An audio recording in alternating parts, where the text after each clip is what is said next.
සියලු දෙනාටම සුබ උදෑසනක් සුබම සුබ නවවසරක් වේවා කියලා ප්‍රාර්ථනා කරනවා ආශිර්වාද කරනවා මුලින්ම. හරි නේද? right. සම්බන්ධ වෙන පිරිසක් ඉන්නවා ඉක්මනින්ම සම්බන්ධ වෙන්න කියමුකෝ අපි. වැඩි වෙලාවක් ගන්න නැතුව අලුත් අවුරුද්දේ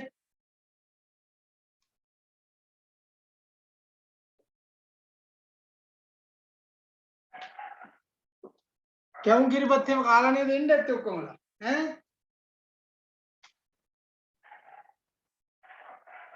ඔව්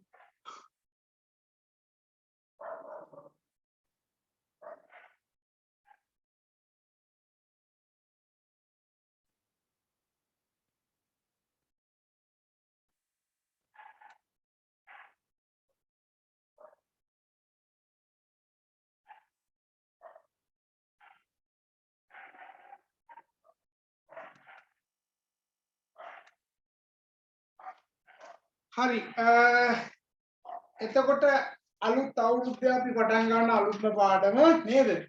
අලුත් පාඩම කියවට පාඩම නම් තරමයි නමුත් කොටස් ටිකක් තියෙනවා අපිට කතා කරන්න. අපිට මේ ටික කතා කරන්න පුළුවන්. අද දවසේ ඇතුළත අපි කතා කරලා ඒ ටික ඉවර කරගමු. ඒතර මේකේ එක කොටසක් බොහෝ විට ගණන් හදන්න තියෙන එක කොටසක් තියෙනවා. ඒ කොටස විතරක් අපිට ඉතුරු වෙයි. අනිත් සියල්ල අපිට ඉවර කරගන්න පුළුවන් වෙයි. හරි.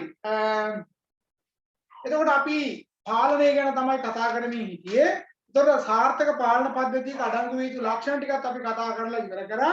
ඊට පස්සේ අපිට තියෙන්නේ මූල්‍ය පාලනය ගැන කතා කරන්න. එතකොට මූල්‍ය පාලනය කියලා කියන්නේ ආයතනයක් ගත්තට පස්සේ ආයතනය ඇතුලේ පාලනය කරන ප්‍රධාන ක්‍රම දෙකක් තියෙනවා. එකක් මූල්‍ය පාලනය සහ මූල්‍ය නොවන පාලනය කියලා. එතකොට මූල්‍ය පාලනය කියලා ගත්තට පස්සේ සහ මූල්‍ය නොවන පාලනය කියලා ගත්තට පස්සේ අපිට නිශ්චිතව ශිල්පීය ක්‍රම වෙන්වෙන්ව හඳුනා ගන්න අමාරුයි. ඒ තරම්ම ශිල්පීය ක්‍රම පාවිච්චි කරනවා. හැබැයි ඒ අතර ඉතා ජනප්‍රිය වූ ශිල්පීය ක්‍රම කීපයක් තියෙනවා. අපි ඒව ගැන කතා කරමු. දැන් මීට කලිනුත් අපි ඒව ගැන කතා කරලා තියෙනවා. දැන් අනුපාත ගැන අපි කතා කරන්නේ තොග පිළිවෙටුම් අනුපාතය, ණය ගති පිළිවෙටුම් අනුපාතය, ණය හිමි පිළිවෙටුම් අනුපාතය නේද? ඒතකොට මේ වගේ අනුපාත ගැන අපි කතා කරලා තියෙනවා. ප්‍රමාණාත්මක අනුපාත ගැන කතා කරලා තියෙනවා. ආයෝජන අනුපාත ගැන අපි කතා කරලා තියෙනවා. අනුපාත ගැන අපි වෙනම කතා කරලා තියෙනවා. ඒතකොට ඒ කතා කරලා තියෙන්නේ මෙන්න මේ පාලන ක්‍රම යටතේ කතා කරපුවා තමයි. ඒ වගේම මතකනේ අපි තොග පාලනය ගැන අපි සීමාවන් සහ ඒ තොග පාලනය සඳහා යොදා ගන්නා ගබඩා ලෙජර් ආදී දේවල් ඒ සියල්ලක්ම අපි කතා කරලා තියෙනවා. ඒතකොට එහෙනම් අපි මීට පෙර අවස්ථා කීපයකදී මේ තොග පාලනය ආදී දේවල් කතා කිරීම තුළ ක්‍රියාත්මක වුණේ මේ පාලන ක්‍රමවේදයන් තමයි. ඒතකොට මෙතනදී අපි මූල්‍ය පාලනය සහ ඒකේ මූලික කරුණු කාරණා ටික විතරයි අපි කතා කරන්නේ. නැත්නම් මූල්‍ය පාලනය සියල්ලක්ම කතා කරන්න යන්න. මෙතන ඉන්නවා මැනේජ්මන්ට් ඩිග්‍රී එක හදාරන අයත් ඉන්නවා නේද? ඒ අතර උසස් පෙළට කොමර්ස් වගේ විෂය දාරන් හදාරපු අයත් ඉන්නවා. ඉතින් ඒ අය ඔය ගිණුම්කරණය එහෙම කතා කරලා තියෙන එක ලාභ අපි කියන්නේ ලාභාලාභ ගිණුම එහෙම නැත්නම් ආදායම් ප්‍රකාශය, ශේෂපත්‍රය, මුදල් පුරා ප්‍රකාශය, ඊට පස්සේ හිමිකම් වෙනස් වීම ප්‍රකාශය මේ වගේ දේවලුත් හදලා තියෙනවා. ඒතර ඒ සියල්ලක්ම හරහා සිද්ධ වුණේ මොකද්ද? පාලනය කියන එක තමයි. ඒ නිසා පොදු තත්ත්වයන් යටතේ අපි මූලික කරුණු කාරණා ටික විතරක් කතා කරලා අදහසක් අපි ගමු. ඒ අතර ඔයාලට මම ගිය සතියේ දුන්නා ඔයාලගේ ජීවිතේට වැදගත් වන්නා වූ එකීමක්. ඒක කීප දෙනෙක් හදලා මට දාලා තිබුණා. මම ඒවත් බැලුවා. ඇත්තටම මේ හදපු අය බොහොම හොඳට හදලා තිබුණා. ඒ අතරේ මට මතකයි මම හිතන්නේ අංක HDH 79 කොහොමද මට හිතන්නේ පළවෙනි මේක මට එවලා තිබුණේ. ඉතින් මම මේක බැලුවා නේද? ඒ වගේම අනිත් අය කීප දෙනෙක් හදලා තිබුණා. ඉතින් ඒක හදන්න ඇති කියලා මම විශ්වාස කරනවා. මොකද ඔයාලගේ ජීවිතේ අරමුණු පරමාර්ථ මොනවද කියලා ඔයාලම තීරණය කරලා නේද? ඒව ළඟා කරගන්න පුළුවන් විදිය ගැන මම කිව්වා ලියන්න කියලා. ඉතින් ඒක ලියලා තිබුණා. මේ අලුත් අවුරුද්දේ අපි වැඩ අතපසු කරන එක පැත්තකින් තියලා නේද? දැන් 22 කියලා කියන එක ඊට පස්සේ දැන් 22ත් අද වෙද්දි මේ වෙනකොට සෑහෙන වෙලාවක් ගිහිල්ලා ඉවරයි නේද? 22ත් ගිවිලා ඉවරයි. ඒතර ওই විදිහටම 23ත් එයි 24ත් එයි නේද? මම අර කිව්වා වගේ අපි 2019 නෙවෙයි ඇත්තටම ලංකාවට කොරෝනා කියන එක දැනෙන්න පටන් ගත්තේ 2020 මාර්තු 14 15 වගේ තමයි රට වහලා ඒ දෙයට ලෑස්තුනේ අපි. ඒතකොට එතන ඉඳන් මේ දක්වා හිතන්නකෝ 2021ක් ගිහලා දැන් 22ක් ඔන්න මෙන්න මාර්තු වෙන්න. ඒතකොට අවුරුදු දෙකක්ම ඒ වෙනුවෙන් කාලේ ගිහිල්ලා හැබැයි ඒක තුල අපි කිසිම දෙයක් ළඟා කරගෙන නැත්නම් එතන තමයි ප්‍රශ්න තියෙන්නේ. ඒ නිසා ඔයාලා යම් විදියකින් හරි මේ පාඨමාලාව හරි මාර්තු වෙද්දී ඒ අවුරුදු දෙක ඇතුළත ඔයාලා ඉවර කර ගන්නවා. හරි. ඒතකොට ඔයාලට සතුටු වෙන්න පුළුවන්. එක පැත්තකින් අඩුම ගානේ මේ කොරෝනා කාලය තුල මේ හයි ඩිප්ලෝමා එක හරි මම ඉවර කරගත්තා කියලා. මීට අමතරව තවත් දේවල් ඔයාලා ඉගෙන ගන්න ඇති. නමුත් විශ්වවිද්‍යාල ශිෂ්‍යෝ ඒ අවුරුදු දෙක ඇතුළත විශ්වවිද්‍යාලවල උපාධියට අදාළව කරුණු කාරණාත් ඉගෙන ගන්න ඇති. ඉතින් මේ යන තත්ත්වයක් එක්ක ඉදිරියේදී අපිට දිගින් දිගටම ඔන්ලයින් තාක්ෂණය හරහා මේ වගේ තාක්ෂණය උපයෝගී කරගෙන අධ්‍යයන කටයුතු සිදු කරන්න වෙනවා. නමුත් ඒක බාධාවක් නෑ කියලා මට තේරෙනවා. මොකද ඔයාලට පන්තියට ආවහා සමානව ඔයාලට මාව පේනවා, බෝඩ් එක පේනවා, කතා කරන දේ ඇහෙනවා නේද? වෙනදාටත් වඩා අවධානයෙන් යුක්තව ඔයාලට ඇත්තටම ඉන්නත් පුළුවන්. නැත්නම් ළඟ ඉන්න යාළුවත් එක්ක කතා කරනවා නේද? පිට බලනවා නේද? කණ්ඩ යන්න ඕනේ, ගුණ්ඩ යන්න ඕනේ නේද? බස් එකේ එනකොට, බස් එකේ යනකොට ඒ වගේ ප්‍රශ්න ගොඩාක් තිබුණා. නමුත් දැන් එහෙම නෑ. ඔයාලට නිදහසේ ඔයාගේ කාමරය ඇතුළට වෙලා මේ ෆෝන් එක පාවිච්චි කරලා ඔයාලට මේ කටයුතු වලට සහභාගී වෙන්න පුළුවන්. ගෙදරින් මේ සහයෝගය ලැබීම විතරමයි ඕනේ. ඒක ලැබිච්ච ගමන් ඔයාලට ඔයාගේ පාඩුව ඔයාගේ කටයුතු ටික කරගන්න පුළුවන්. අපහසුකින් තොරව වෙනදා පැය 4මාරක් 5ක් වගේ කාලයක් වියදම් කරපු එක දැන් එහෙම නැතුව පැය 2මාරක් වැය කරලා ඒක සාර්ථකවම ඔයාලට කරගන්න පුළුවන්. නැත්තම් කලින් මම දන්නවා නුවරඑළියේ හිටපු ළමයි හිටියා, බදුල්ලේ හිටපු ළමයි හිටියා නේද? අනුරාධපුරේ හිටපු අය හිටියා, ඒ කඩවත හිටපු අය හිටියා. ඒ අය උදේම ආවා. ඇවිල්ලා තමයි මේ දේවල් ඉගෙන ගත්තේ. නමුත් දැන් යාළුවට ඉන්න තැනක ඉඳන් ඒක ලබා ගැනීමේ හැකියාව තියෙනවා. ඒ නිසා මේ වාසියත් එක්ක මේ අවුරුද්දේ ඔයාලා මාර්තු ඉවර වෙලා අලුත් අවුරුද්ද කියලා සමරන අප්‍රේල් වෙද්දී ඔයාලගේ ෆයිනල් එක්සෑම් එකට අවශ්‍ය කරුණු කාරණා ටිකක් ඉවර වෙයි. එතකොට මේ පාඨමාලාව සම්පූර්ණයෙන් ඉවර කරගන්න ඔයාලට පුළුවන්. එතනින් එහාට ඒකේ ප්‍රොජෙක්ට් එක සබ්මිට් කරාට පස්සේ මේක සම්පූර්ණයෙන් ඉවර වෙනවා. ඒ නිසා ඒක ඔළුවේ තියාගෙන මේ අවුරුද්දේ ලැබුවා තා බොහොම ටික කාලයකින් එහෙනම් මේකට අදාළව කරුණු කාරණා ටික ඉවර වෙන්න තියෙන්නේ. අනිකුත් පාඨමාලා හැදෑරීම් වලගේ ඇති උපාධිය සම්බන්ධව කරුණු කාරණා ඇති. ජීවිතය සම්බන්ධව අරමුණු පරමාර්ථ ඇති. ඒව ඔක්කොම මම අර කිව්වා වගේ පොලේ ලියාගෙන ලස්සනට ඒක වල හදලා තිබුණා. ඒක තමයි වෙන්න ඕනේ. මොකද අපි ඉගෙන ගන්නවා කියලා කියන්නේ අපි වෙනස් වෙන්න ඕනේ දෙයක්. ඒ වෙනස නැතුනොත් එහෙනම් අපිට ඉස්සරහට යන්න අමාරුයි. අනිත් අයට වඩා සුබවාදීව අපිට වෙනස් වෙන්න පුළුවන් නම් ඒක වඩාත් හොඳයි. මේ සමාජයට මේ විශ්වයටම අපි ආදර්ශමත් විදිහට ජීවත් වෙන්න පුළුවන් නම් හොඳයි. මම ගත්තොත් මගේ ජීවිතයේ අඩුපාඩු යම් විදිහට මම යම් තැනක දැක්කම නේද? ඒ අලුත් අවුරුද්ද කියන එකට එනකොට ඒවා පොඩ්ඩක්වත් නැවත ඇති නොකර ගන්නා මට්ටමටම අරගෙන ඉන්න තමයි උත්සාහ කරන්නේ. ඉතින් ඒ නිසා ඔයාලගේ ජීවිතේත් ඒ ටික ඒ විදිහටම තියාගන්න. ඒ වගේම ආපස්සට හැරිලා බැලුවොත් එහෙනම් ඔයාලා 2022 අරමුණු පරමාර්ථ මොනවද කියලාවත් ඔයාලා දන්නේ හේතු ඔයාලා লীලා තිබුණ නැති නිසා. නේද? එතකොට සමාලෝචනයකට ගියොත් එහෙනම් 2022 ඔයාලා හිතපු දේකුත් නැහැ, කරපු දේකුත් නැහැ. ඒව ළඟා වුණාද නැද්ද කියලා ඔයාලට දැනගන්න හම්බෙන්නේ නැහැ. නමුත් දැන් ඔයාලට ගිය සතියේ මම කිව්ව කාරණාවත් එක්ක 2023 දැන් ඔයාගේ අරමුණු පරමාර්ථ තියෙනවා. ඒතර ඔයාලට පුළුවන් වෙයි 23 ඉවර වෙද්දී ඇත්තට මේවා ළඟා කරගත්තාද නැද්ද කියලා බලන්න. මම විටින් විට ඔයාගේ අරමුණු පරමාර්ථ ළඟා වුණාද නැද්ද කියලා ඔයාගෙන් අහනවා. එතකොට ඔයාලට තේරෙයි ඔයා ඒකට ළඟා වෙලාද නැද්ද කියලා. කාලේ හදාගන්න, වෙලාව පැහැදිලිව තියාගන්න. මේ අවුරුද්දේ කිසිම දවසක 6 පහ වෙනකන් නිදාගන්න අසනීප තත්ත්වයක් හැරෙන කොටගෙන කියලා ඔළුවේ තියාගන්න. පහ මාර වෙද්දිවත් අවම සියලු දෙනාම අවදි විය යුතුමයි. හරිද? කිසිම දවසක ඒක කරන්න යන්න එපා. හරි අසනීපයක් වුණොත් කමක් නැහැ, වෙන කරන්න දෙයක් නැහැ නේ. ඒ හැරුණු කොටගෙන හැමෝම 6ට කලින් අවදි විය යුතුයි. මම ඔබ 5ට කලින් කියලා කියන්නේ මම සාධාරණ විදිහට 6ට කලින් කියලා කියන්න.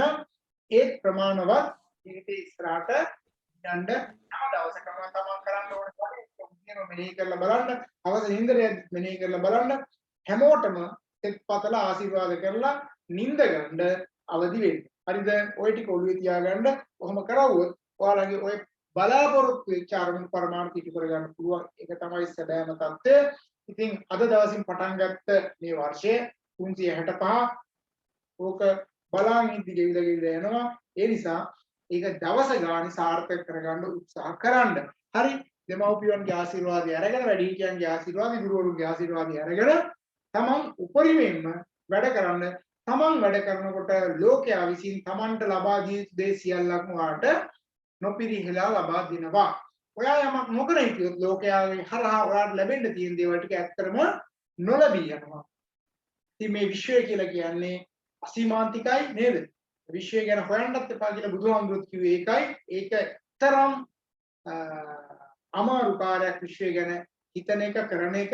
නමුත් ඒ විශ්වය හරහා ගැබ්වෙච්ච ලොකු ශක්තියක් තියෙනවා. ඒ ශක්තිය ඇත්තටම ඔයාට ළඟා කරගන්න පුළුවන් ඔයා කරන කියන දේවල් එක්ක. නිසා මම ආපෞසරයක් කිව්වොත් එහෙම සාමාන්‍ය උදේ 4:00මාරත් 6:00මාරත් අතර අවදි වෙන්න පුළුවන් නම් 6:00මාරට කොහොමද ඉන්න ඕනේ? ඒ පැය දෙක කියලා කියන්නේ නිර්මාණශීලී අදහස් ගලා එන පැය දෙකක් විදිහට තමයි හඳුනාගෙන තියෙන්නේ බොහෝ විද්වතුන්. ඉතින් ඒක ප්‍රත්‍යක්ෂ කරපු අවස්ථා ඕන තරම් තියෙනවා. ඔයාලට පුළුවන් යමක් පිළිබඳ ගැටලුවක් ඇති වුණ වෙලාවක අවදි වෙලා 4:00මාරේ ඉඳන් 6:00මාර වගේ කාලය ඇතුළත උත්තර හොයන්න බලන්න.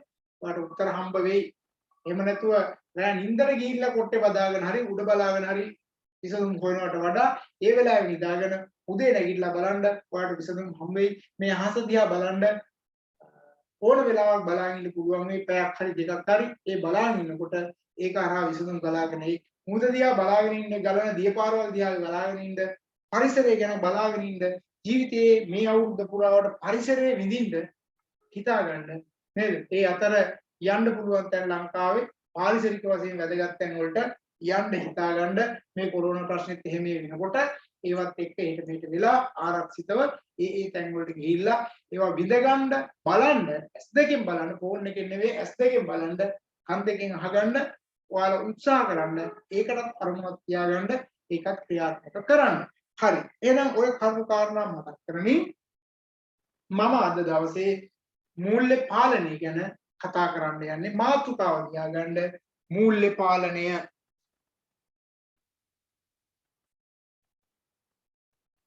මූල්‍ය පාලනය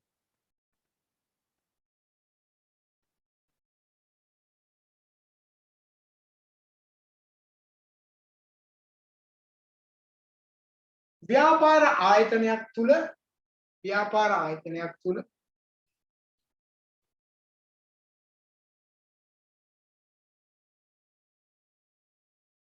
භාවිතා කරනු ලබන පාලන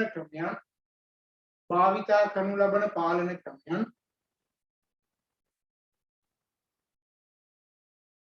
පොදුවේ මූල්‍ය පාලනය සහ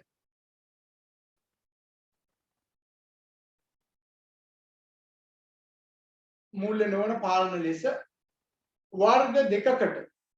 වර්ග දෙකකට බෙදා දැක්විය හැක.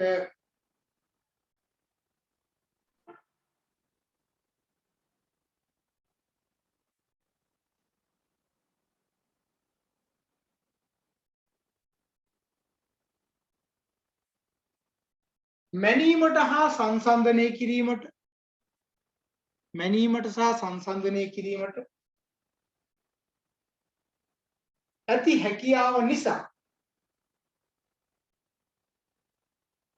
ඇති හැකියාව නිසා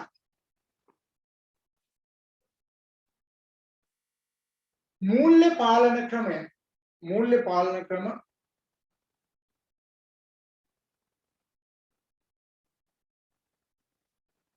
ප්‍රමුඛතාවයක් ගනී.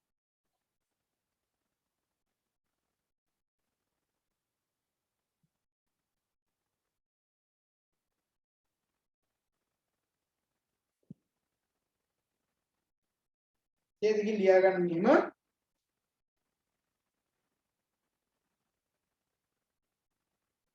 පාලන නිර්ණායක සහ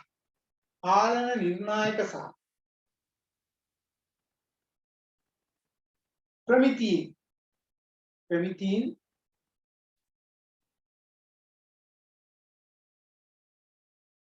මූල්‍ය වටිනාකම් ලෙස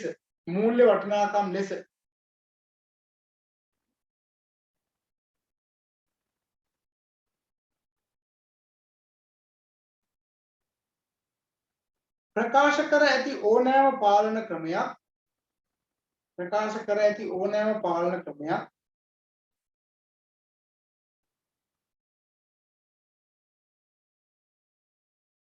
මූල්‍ය පාලන ක්‍රමයක් ලෙස හඳුනා ගනී.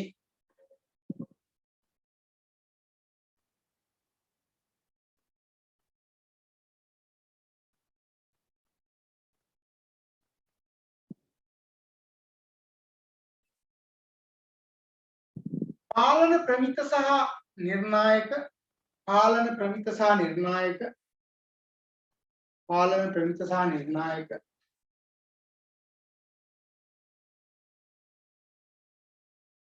මූල්‍ය ඒකක වලින් හැර මූල්‍ය ඒකක වලින් හැර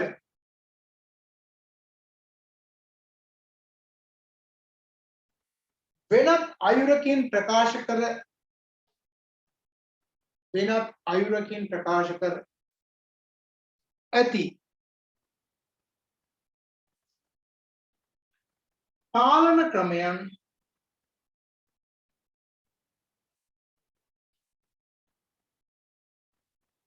මූල්‍ය නොවන පාලන ක්‍රමයන් ලෙස හඳුනා ගනී.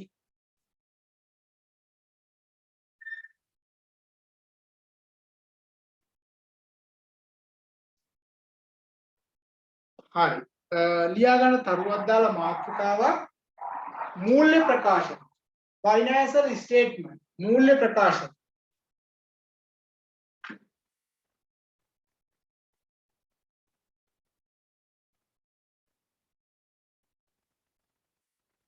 මූල්‍ය ප්‍රකාශන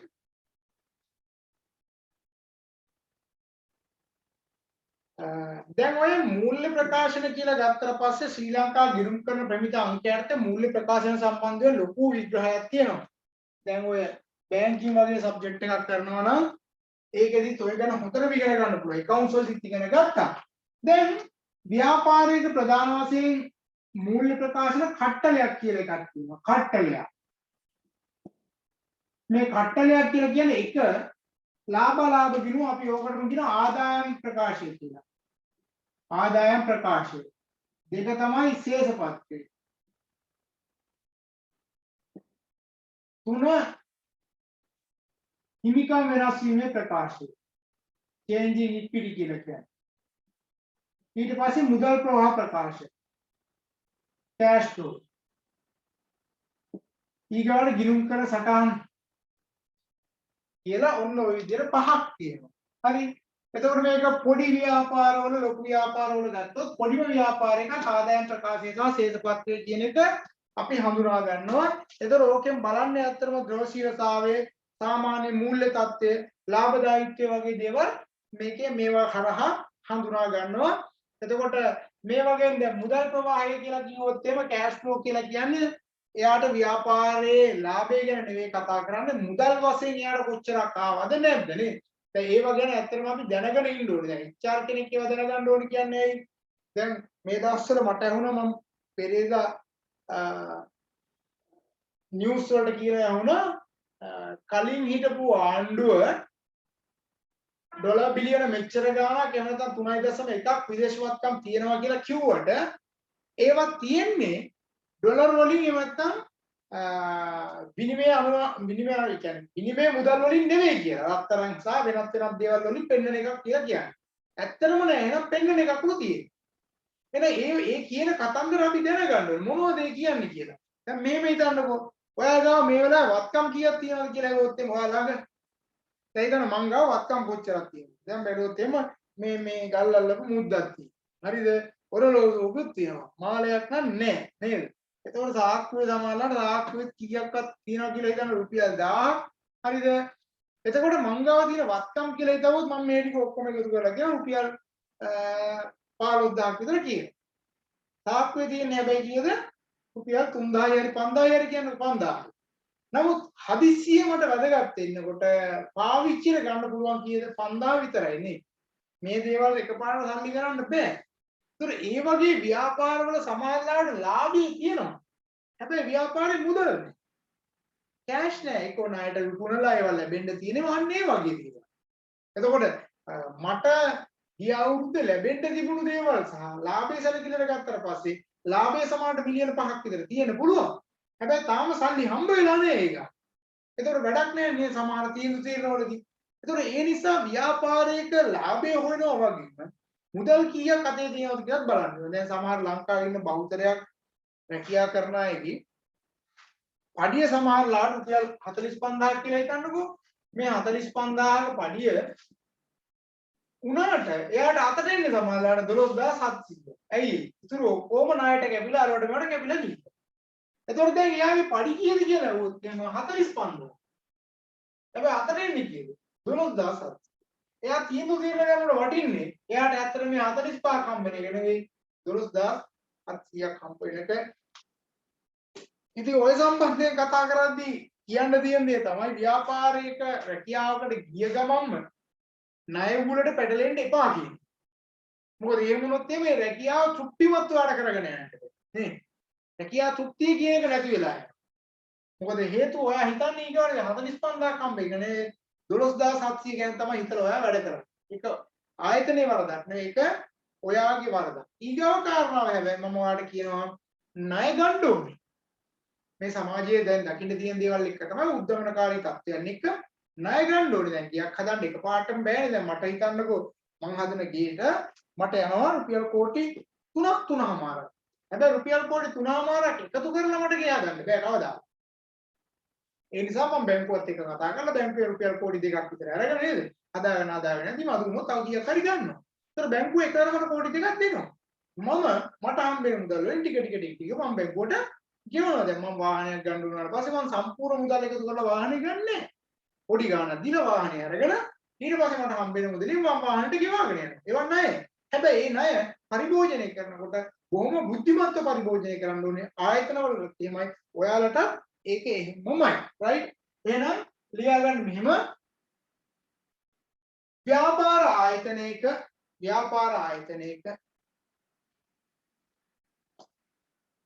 පිළියෙල කරනු ලබන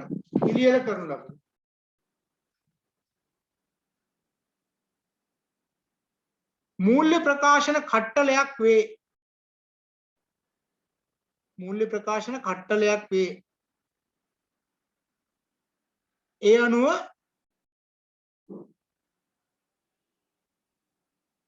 ශ්‍රී ලංකා ගිණුම් කරන ප්‍රමිති අංක 1ට අනුව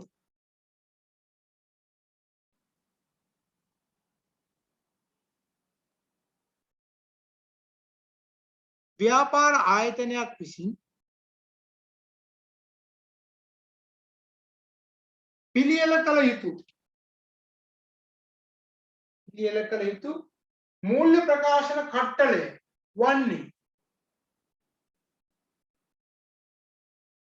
මූල්‍ය ප්‍රකාශන කට්ටලය වන්නේ 1 2 3 4 5 කියලා දාන්න. 1 ආදායම් ප්‍රකාශය වරහන් දාන්න ලාභ ගිණුම.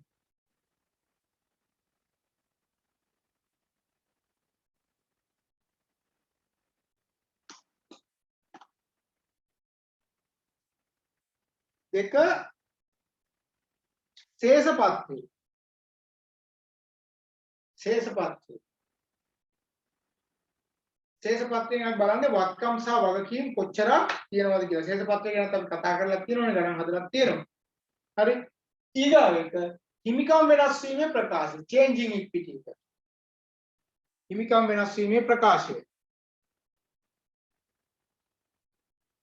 හිමිකම් වෙනස් වීමේ ප්‍රකාශය කියන්නේ ව්‍යාපාරයේ අයිතිකරු ව්‍යාපාරයට යොදපු ප්‍රාග්ධනයත් එක්ක යොදපු මුදල් එක්ක එයාට තියෙන අයිතිය පෙන්වීම සඳහා අපි පිළියෙල කරන එකක් තමයි හිමිකම් වෙනස් වීම ප්‍රකාශ කියන්නේ. දැන් මම හිතන්නකෝ මම ව්‍යාපාරයක් පටන් ගන්නවා WG කියලා. ඒතකොට WG කියන ව්‍යාපාරයට මම දාලා තියෙන දේවල් කොච්චරක්ද පෞද්ගලිකව. ඒතකොට අන්න ඒ ටික වෙනම පෙන්වනකොට අපි ඒකට කියන හිමිකම් වෙනස් වීමේ ප්‍රකාශයක් කියලා. ඊගාව එක මුදල් ප්‍රවාහ ප්‍රකාශය.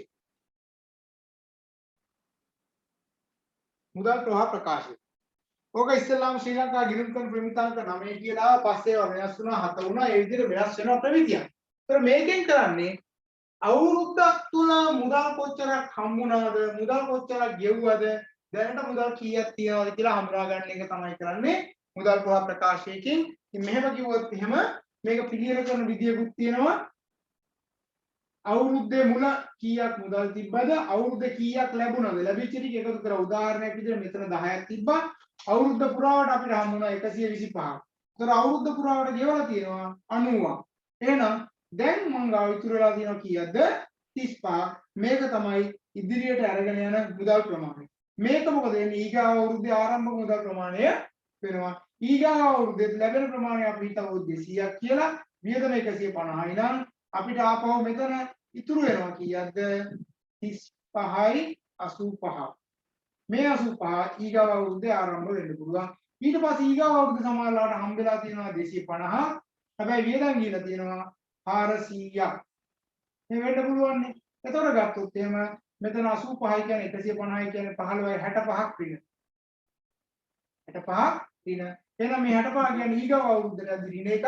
එහෙම නැත්නම් මේ අපි කලින්ම මේක හදන හින්දා අපි දන්නවා එහෙනම් 65ක රිනක් එනවා කියලා. මේක අපි හිතුවොත් එහෙම දහස් වලින් නම් 65000. එහෙනම් ඒක ලබා ගැනීම සඳහා අපිට පුළුවන් කල්ැතුව ණයක් සැලසුම් කරන්න. දැන් මගේ වියදම් ආදායම් වියදම් මම සැලකිල්ලට ගන්නවා ලබන අවුරුද්දේ මම බලනවා කවද්ද මට හම්බ වෙන්න තියෙන්නේ කවද්ද මම වියදම් කරන්නේ ඒ දේවල් ඔක්කොම බලනකොට මට තේරෙනවා මේ මාසෙ වගේ වෙද්දී මගේ මූල්‍ය ශක්තිය අඩු වෙලා වියදම් ප්‍රමාණය වැඩි වෙන තත්ත්වයක් තියෙන. එතකොට මම ඒ කාලේට යම් කිසි ගෙවීමක් කරන්න ඕන නම් මට ලක්ෂ 15ක විතර වෙනසක් තියෙනවා. ඒ වෙනස තුලණය කර ගැනීම සඳහා මම මාර්තු වලම බැංකුවට කතා කරලා බැංකුවේ ණයක් ඇප්ලයි කරලා තියෙනවා. අන්න අප්‍රේල් ඉවර වෙද්දි මම ලක්ෂ 15 ගන්නවා මම මේ මාසේ මගේ ප්‍රශ්නේ විසඳ ගන්න. නේ. ඊට පස්සේ මම ඒක ගෙවාගෙන යනවා. ඒක එකවර ගෙවන්න පුළුවන් නම් මම ලෑස්ති කරගන්නවා. මේ වගේ කල් ඇතුව සැලසුම් සකස් කරගන්න පුළුවන්. ඉතින් ජීවිතයේ මේ වගේ සැලසුම් අනිවාර්යයෙන්ම ඕන වෙනවා. ඉතින් මේ මට්ටමේදී ඔයාලට යම් ප්‍රමාණයක් නමුත් මෙතන කසාද බැඳලා ළමයි ඉන්න ඉහළ මට්ටමේ විලායක මට්ටමේ රැකියාව කරන අය ඉන්නවනේ. ඒතර ඒ අයට පුළුවන් තමන්ගේ ජීවිතේ ප්ලෑන් කරගන්න නේද? සැලසුම් සකස් කරගන්න. ඉතින් මගේම ඉගෙනගත්ත ගෝලේ අද උදේත් මට උදේමත් කතා කරා.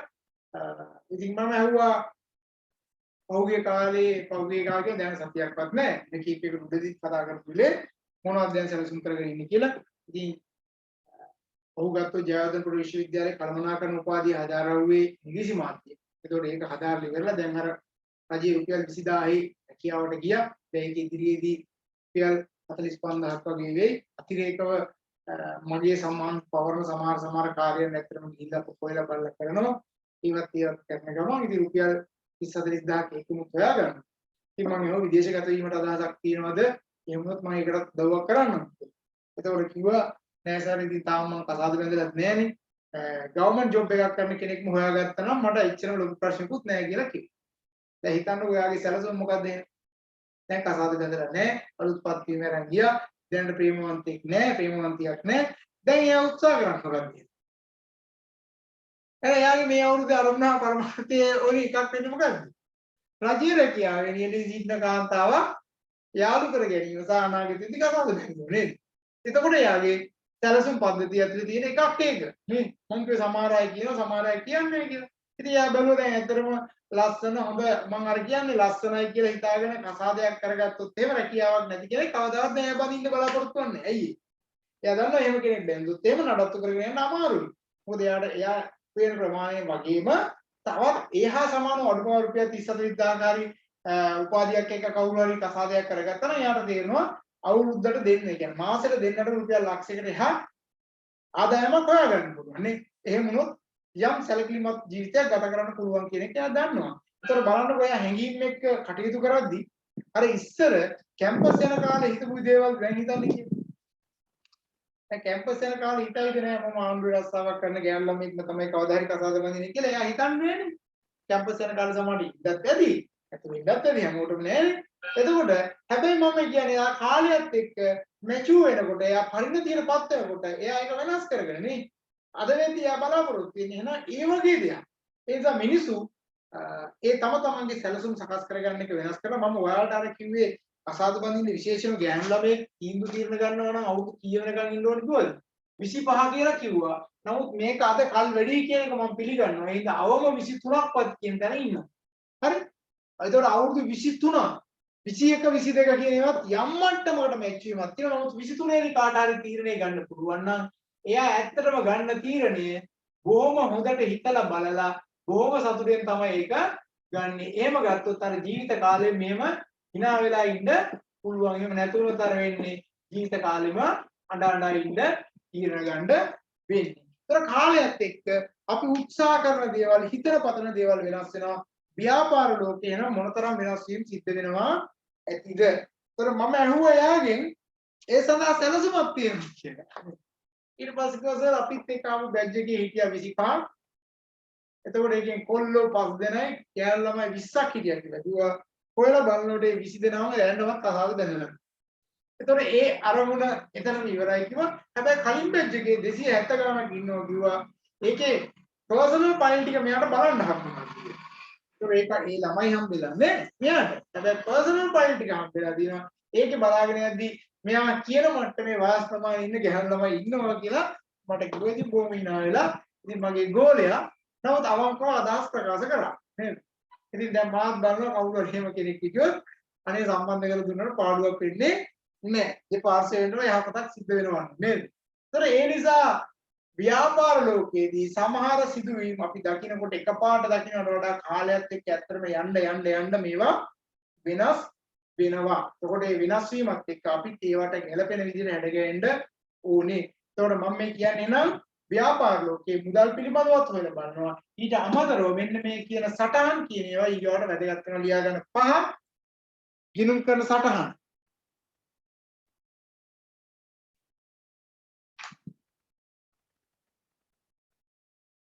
ඡේදකින් මෙහෙම ලියා ගන්න. මූල්‍ය ප්‍රකාශන හරහා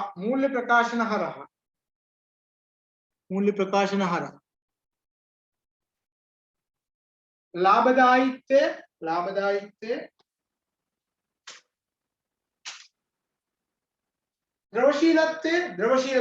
ද්‍රවශීලතාවය ඉක්පිටි කියන එක. ද්‍රවශීලතාවය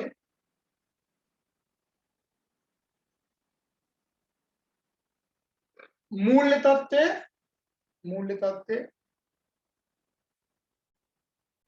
ආදී කරුණු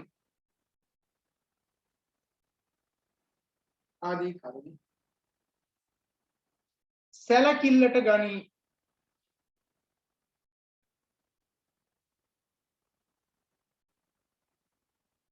හරි ඕක ගැන මම ගොඩාක් කතා කරන්න යන්නේ නැහැ. උතනින් ඕක නතර කරන්න. ඊට පස්සේ ඔයාලට මතකයි මම අනුපාත විශ්ලේෂණය කරා. නමුත් මාතෘකාව ලියා ගන්න අනුපාත විශ්ලේෂණය කියලා.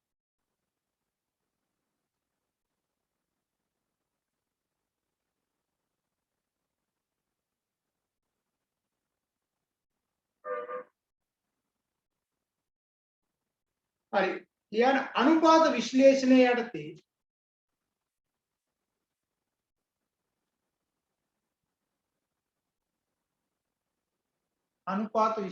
යටතේ ප්‍රධාන වශයෙන් මූල්‍ය අනුපාත හා මූල්‍ය නොවන අනුපාත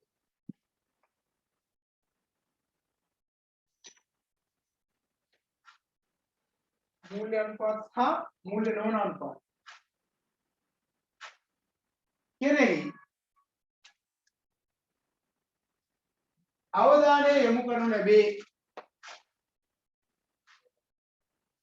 අවධානය යොමු කරනු ලැබේ. දැන් ඔය මූල්‍ය අනුපාත ගැන අපි කලින් කතා කරලා තියෙනවනේ නේද? ඒ නිසා මූල්‍ය අනුපාත මොනවද කියලා මම ආපහු කතා කරන්න යන්නෙත් නෑ. ඒවා දෙන්න යන්නෙත් නෑ. හරි. මූල්‍ය නොවන අනුපාත දෙකක් විතර වගේ අපි දාගමු.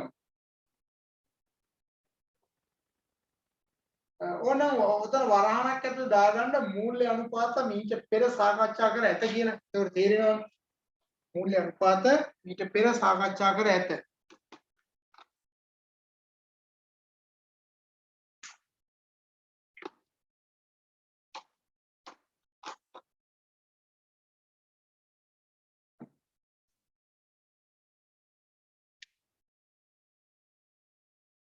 හරි දැන් ලියා ගන්න එන්න මූල්‍ය නොවන අනුපාත.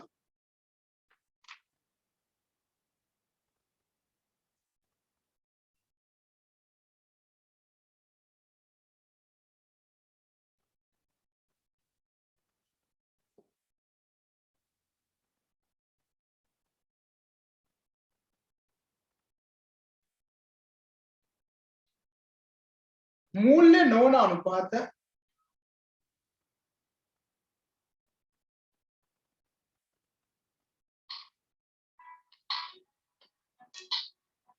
මූල්‍ය නොවන අනුපාත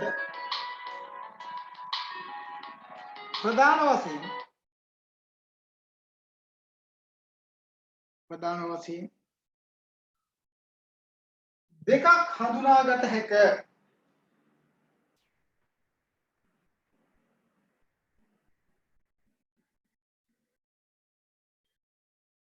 මෙම මූල්‍ය නොවන අනුපාතයන් හරහා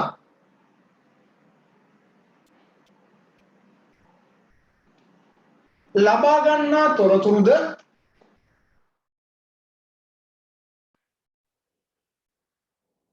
පසුගිය වසර සමග හා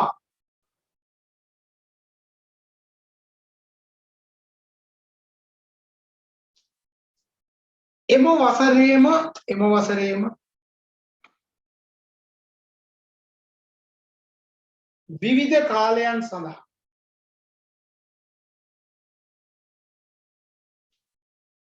සැසඳීමට යොදාගත හැක.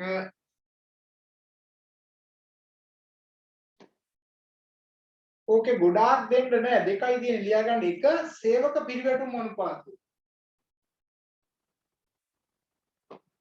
සේවක පිරිවැටුම් අනුපාතය. සේවක පිරිවැටුම් සඳහා බලපාන සාධක මම ඔයාලට කිව්ව මතකයිද? සේවක පිරිවැටුම කියලා කියන්නේ කවුද? මොකද්ද? ආයතනයේ හැර යන සේවකයන්. නේ සේවක පිරිවැටුම කියලා කියන්නේ ආයතනයේ හැර යන සේවකයන්. ඉතින් ආයතනයේ හැර යාමට බලපාන සාධක මොනවද? ප්‍රමාණවත් වැටුපක් නොලැබීම, පුහුණුවක් නොලැබීම නේද? පිළිගැනීමක් නොමැති වීම, අධික රාජකාරී පැටවීම නේද? මේ වගේ දේවල් එක්ක එපා වෙනවා. කියාව එපා වෙනවා. ඒකල ආයතනයේ හැර දාලා යනවා.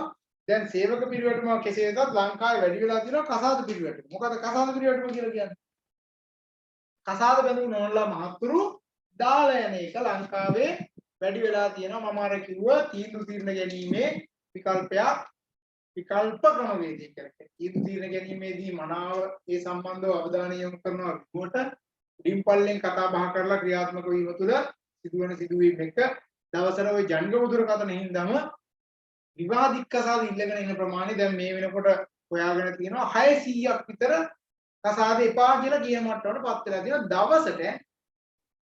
හරි. ඒතර ඔයාලා ගියොත් එimhe ඔය උසාවියේ කවුන්සලින් ප්‍රෝග්‍රෑම් තියෙනවා වෙනමම කවුන්සිල් කරන අය වෙනම ඉන්නවා. එතකොට එතන ඉන්න අය ගත්තාට පස්සේ හිතා ගන්න බෑ කවුද ඉන්නේ කියලා. අපි හිතන්නේ මේ පල්ලෙහා මට්ටමේ අය තමයි ගොඩාක් ඇති කියලා. එහෙම අය නෙවෙයි. විශේෂඥ වෛද්‍යවරු, ඉංජිනේරුවරු, බැංකු නිලධාරී, ඒ වගේ ඉහළ තනතුරු දරන අය තමයි බහුතරයක් මෙතන ඉන්නේ. ඒ අයට තමයි මේක දරා ගන්න බැරුව ගිහිල්ලා තියෙන්නේ. ඒතකොට මේවා ලොකු ප්‍රශ්න. මේවා ගැන ඇත්තටම ඔයාලට අධ්‍යයනය කරන්න පුළුවන්. හරිද? ඒතකොට ඔයාලට ආසාවක් ඇති වෙන්න ඕනේ ඒවා ගැන හොයලා බලන්න. දැන් හිතන්නකෝ මම විෂයක් උගන්වනකොට මට ඒ ඇති වෙන ආසාවත් එක්ක ඒ විෂය කරුණු කාරණා සහ ඒවා සම්බන්ධ වැදගත් වෙන කරුණු කාරණා හොයලා බලන්න මම යන්න ඕනේ. ඒතකොට මම ගියාම මගේ හිතවත් යාළුවෝ මිත්‍රාදීන් හරහා ඒ තොරතුරු මම සාකච්ඡා කරලා ගන්න ඒවා තියෙනවා. මොකද ඒවා හරහා මට ඒ තොරතුරු තමයි මම ඔයාලත් එක්ක බෙදා හදාගන්නේ හැම වෙලාවකම වගේ. ඉතින් මම ඔය අත්දැකීම් ගැන කතා කරනකොට ගොඩාක් ඒවා මගේ සහ ඒ මගේ යාළුවෝ කියලා කියන්නේ ඒ බෙදා හදාගත්ත අත්දැකීම්. එතකොට මම ඔය සම්බන්ධ කාරණාවලදී විශේෂයෙන් කතා කරොත් දැන් උසාවියේ වැඩ කරන මගේ යාළුවෝ හිතවතුන් ගොඩාක් ඉන්නවා. ඒ වගේම ගෝලියෝ ඉන්නවා. මේ සමීප හිතවතුන් එක කතා බහ කරන වෙලාවවලදී ඉතින් මම හොයලා බලනවා මේ රටේ තියෙන තත්ත්වයේ එයාට එන නඩු ප්‍රමාණය, ඒතකොට ඒ වගේ වැඩි ප්‍රමාණයක් පොඩි වගේ නඩුද, ඒතකොට ඒවට හේතු වගේ හොයනකොට ඒ දෙන උත්තරත් එක්ක බලනකොට මම ඔය කිව්ව කතන්දරේ තියෙනවා. ඉතින් මට ගිය සතියේ කතා කරනකොට කෙනෙක් කිව්වා ඉතින් ටීවී එකේ හැම පෙන්නන ඔය විශේෂඥ වෛද්‍යවරියක් අත්තා ජනප්‍රිය ටීවී එකේ වැඩසටහන් ගණනාවකට එන කෙනෙක්. ඉතින් එයාගේ නඩුවත් මෙයා තමයි කතා කරන්නේ කියලා කිව්වා ඩිවෝස් කේස්. එතකොට හැබැයි ඒ අය මම දැකලා තියෙන ටීවී එකේ ඇවිල්ලා අනිත් අයට උපදෙස් දෙනවා මෙහෙම කරන්න මේ විදිහට යන්න මේ විදිහට කරන්න කියලා මහා ලොකු දේවල් කියනවා. හැබැයි දැන් එයාගේ නෝනා තා මහත්තයා එයා ඩිවෝස් කේස් එක දාලා දැන් ඒකට සම්බන්ධව දෙන්නම ක්‍රියාත්මක වෙනවා. ඒතකොට හිතා ගන්නකොනේ අපිට එළියෙන් පෙන්වන්න කියන එක අභ්‍යන්තරයෙන් ඇත්ත දත්තේ ආත්පසීම වෙනස්. බාහිර ප්‍රශ්නයක් ඇති වුණාම මේක විසඳන්න යන කෙනා නෙවෙයි. තමන්ට ප්‍රශ්නයක් ආවට පස්සේ ඒක විසඳගන්න කියන්නේ. ඉතින් ඒ නිසා හැම වෙලාවෙම අවට ගැන අවධානයෙන් ඉන්න. රැකියාවකට ගියාට පස්සේ බොහෝ වෙලාවට රාජ්‍ය රැකියාව තුළ ඒක කාගෙන ඉන්න ප්‍රමාණයක් තියෙනවා. නමුත් පෞද්ගලික අංශයට ගියාට පස්සේ සමහර අය රැකියාවේ ඉවත් වෙලා යනවා. ඒකට අපි කියනවා නම් සේවක පිරිවැටුම් අනුපාතය කියලා සූත්‍රය ලියා ගන්න. එහෙම සේවක පිරිවැටුම් අනුපාතය සමානයි වර්ෂය තුලදී ආයතනයේ හැරගිය සේවක සංඛ්‍යාව. වර්ෂය තුලදී ආයතනයේ හැරගිය සේවක සංඛ්‍යාව. බෙදීම වර්ෂය තුල සාමාන්‍ය සේවා නියුක්තිය. වර්ෂය තුල සාමාන්‍ය සේවා නියුක්තිය. එතකොට අපේ අවුරුද්දක් තුල සේවකයෝ 10 දෙනෙක් ගියා කියලා හිතන්න. අවුරුද්ද තුල අපේ සාමාන්‍ය සේවකයෝ 1000ක් කියනවා. මේක ප්‍රතිශතයක් විදිහට ගත්තොත් එහෙම 100ට 1යි. මේකෙන් අදහස් වෙන්නේ මොකද්ද? සේවකයෝ 1000ක් ඉන්න තැන එක සේවකයෙක් විතර යයි නේද? එක සේවකයෙක් විතර යයි.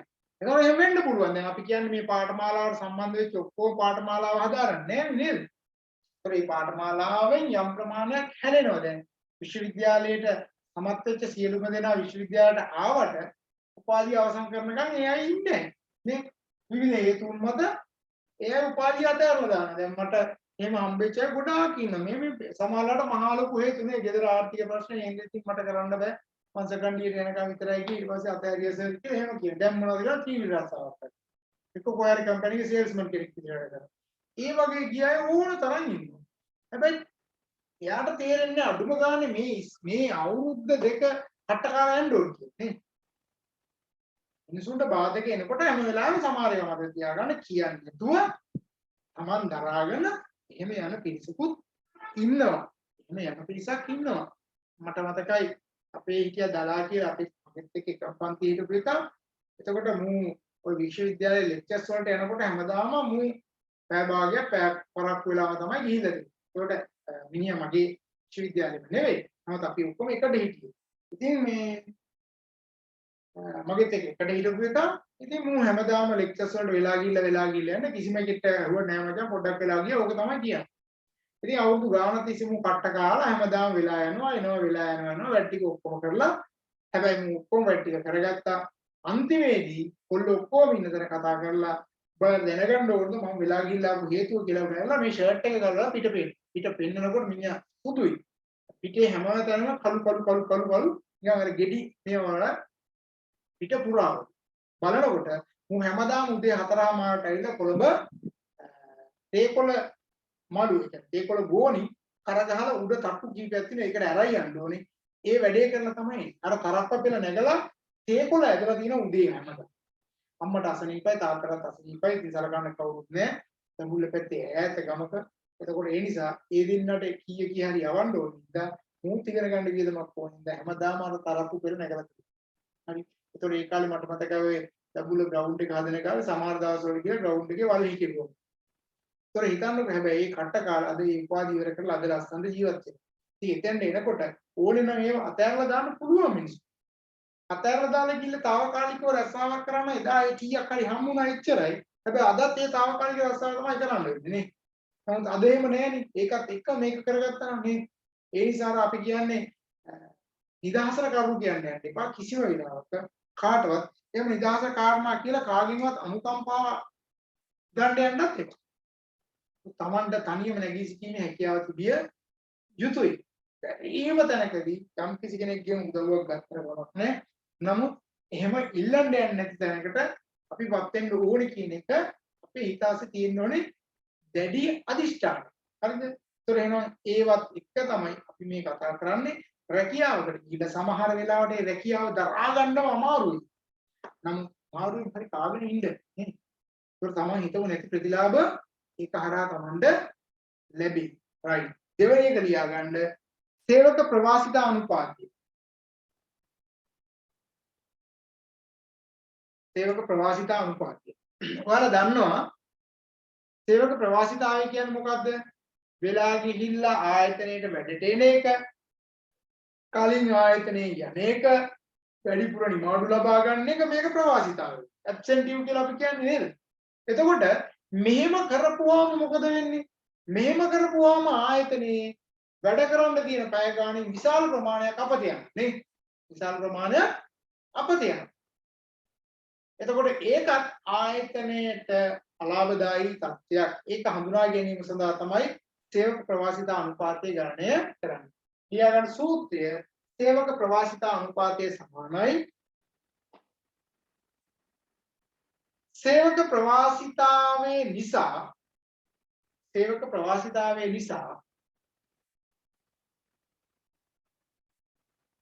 අහිමි වූ දින ගණන හෝ පැය ගණන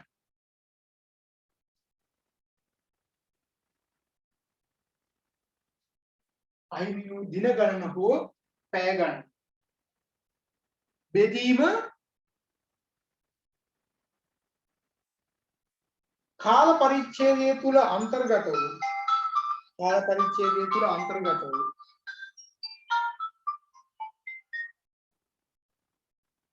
කාල පරිච්ඡේදය තුල අන්තර්ගත වූ මිනිස් පැය හෝ දින ගණන ගුණ කිරීම 100. හරි. ඉතින් ඔය ඇබ්සෙන්ටිව් කියන එක ටිකක් හඳුනා ගන්නත් අමාරු තැනක් තියෙනව නේද? වෙලා ගිහිල්ලා ආපුවම වෙලා ගිය ආපු පැය ගාන අපිට එකතු කරලා බලන්න පුළුවන් නේ. ඒතර ඇත්තටම ලංකාවේ වෙලා යන්න හේතුව මොකද්ද? වැඩිපුර නිදා ගැනීම නිසා නිින්ද යාම කියන එක නේද? නිින්ද යාමට හේතුව කියන්නේ වෙලාවට නිදා නොගැනීම. අනවශ්‍ය දේවල් ටීවී එක දිහා වගේ දේවල් බල බල ඉඳලා ඔය කයි එක ගා ඉඳලා අන්තිමේදී තරක්කු වෙලා නින්දට ගිහිල්ලා ඊට පස්සේ නැගිටිනකොට වෙලා ගිහිල්ලා නැගිටිනවා. එතකොට ඇත්තට මේ කටයුතු ටික කරගන්න දැන් ඔය යනවා. හරි රයිට්. ඊගාවට තරුවක් දාලා ලියා ගන්න අයවැය මගින් පාලනය කිරීම.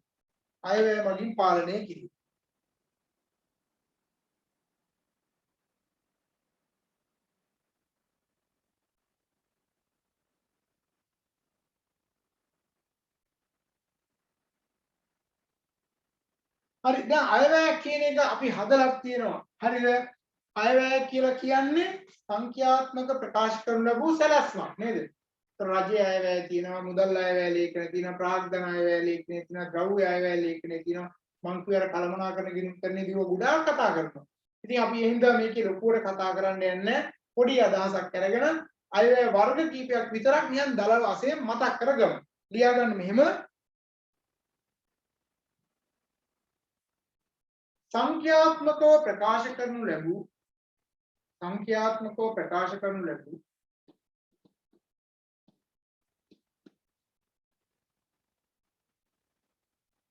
සැලසුමක්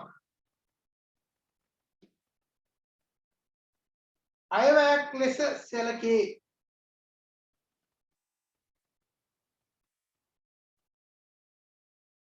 එසේත් නැත්නම්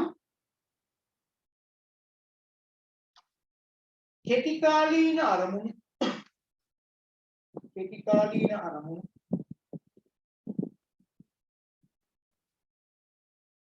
ළඟා කර ගැනීමේ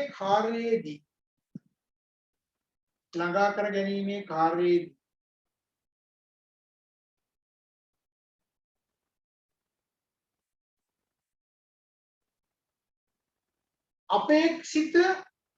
අපේක්ෂිත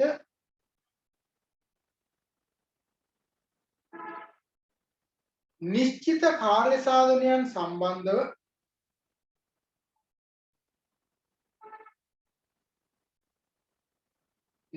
කාර්ය සාධනයන් සම්බන්ධව ඉදිරිපත් කරනු ලැබූ විධිමත්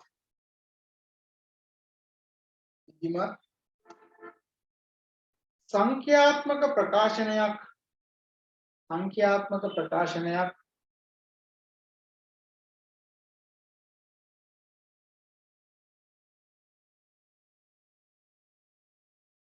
අයවැයක් ලෙස හඳුනා ගනී.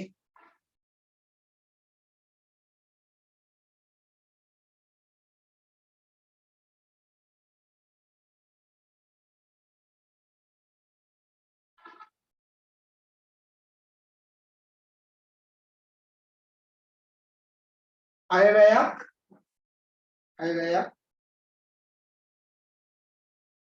समस्त ආයතනයේ සඳහාම समस्त ආයතනයේ සඳහාම කමා වැඩ කණ්ඩායම් සඳහා හෝ වැඩ කණ්ඩායමක් සඳහා හෝ දෙපාර්තමේන්තුවක් සඳහා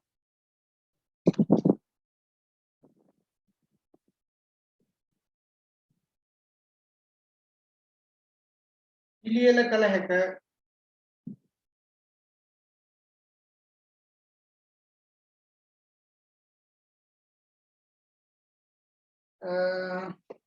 මෙහෙම ඡේදකින් තියාගන්න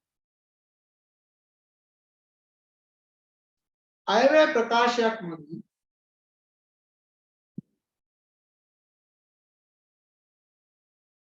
පහත සඳහන් කාර්යයන් සංවිධානයකට තුකරගත හැකිය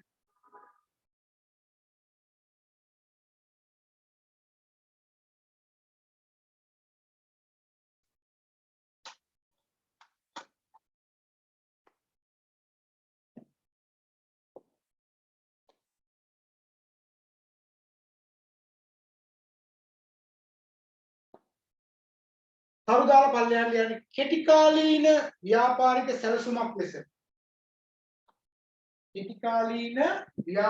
සැලසුමක් ලෙස යොදාගත හැකි වීම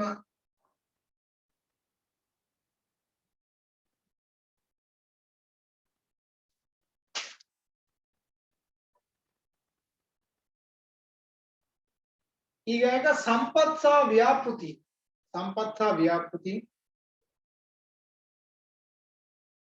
සම්බන්ධීකරණය කිරීමට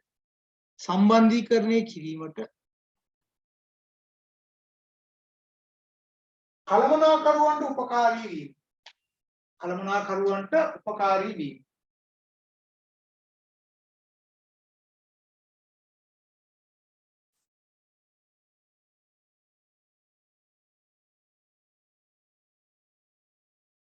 ඊගාක සීමිත සම්පත්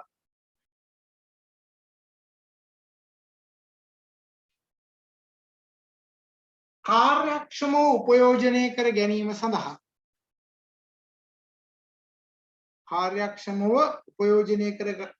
සඳහා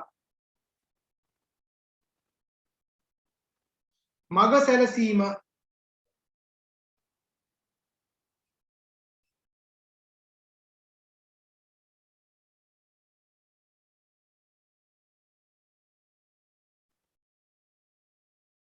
ඊගාක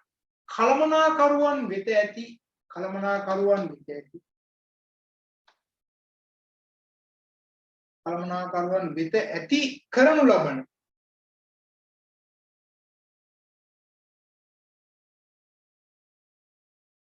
වගකීම් මැනදැක්විය හැකි වීම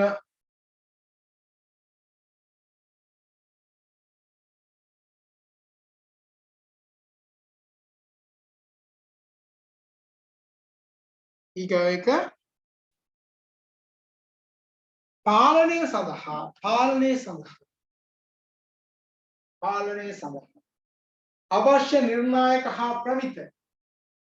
අවශ්‍ය නිර්ණායක සහ ප්‍රමිත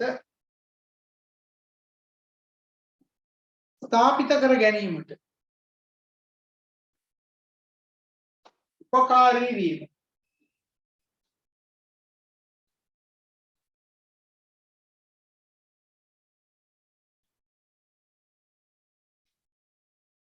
ඊගාක සංනිවේදනයේ පහසු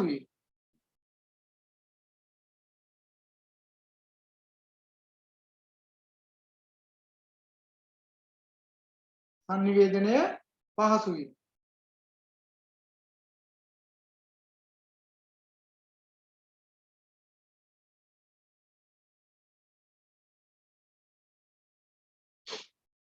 හරිද එහෙනම් ඕක හරහත් ඇත්තටම සැලැස්මක් දෙන්න කතා කරන්නේ නේද? ඒතර අපි ගන්න 2022 අවුරුද්දේ රජයේ අයවැය ලේඛනය හරහා බලාපොරොත්තු වෙච්ච දේවල් ටික. එතකොට අපි යටින් දාගන්න මේ ව්‍යාපාරයක් තුල දක්නට ලැබෙන අයවැය වර්ග කීපයක්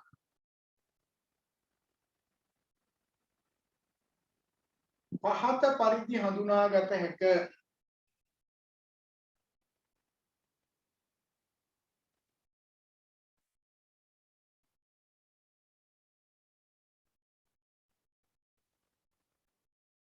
දැන් ඒ අර්ථය ලියා ගන්න මූල්‍ය අයවැය.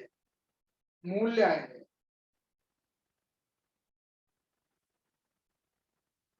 ඔය මූල්‍ය අයවැයට තියෙනවා එක මුදල් අයවැය, කෑෂ් බජට්. හරි මුදල් අයවැය. ඒ කියන්නේ එක සතියකට හරි දෙකකට හරි මාස 3කට හරි අවුරුද්දකට හරි නේද? ඒ අවශ්‍ය කරන මුදල් සම්බන්ධයෙන් ඒක හඳුනා ගන්න පුළුවන්. අපි ඒවට කියනවා මුදල් අයවැයන් කියලා. ඊගාව එක ප්‍රාග්ධන වියදම් අයවැය. ප්‍රාග්ධන වියදම් අයවැය.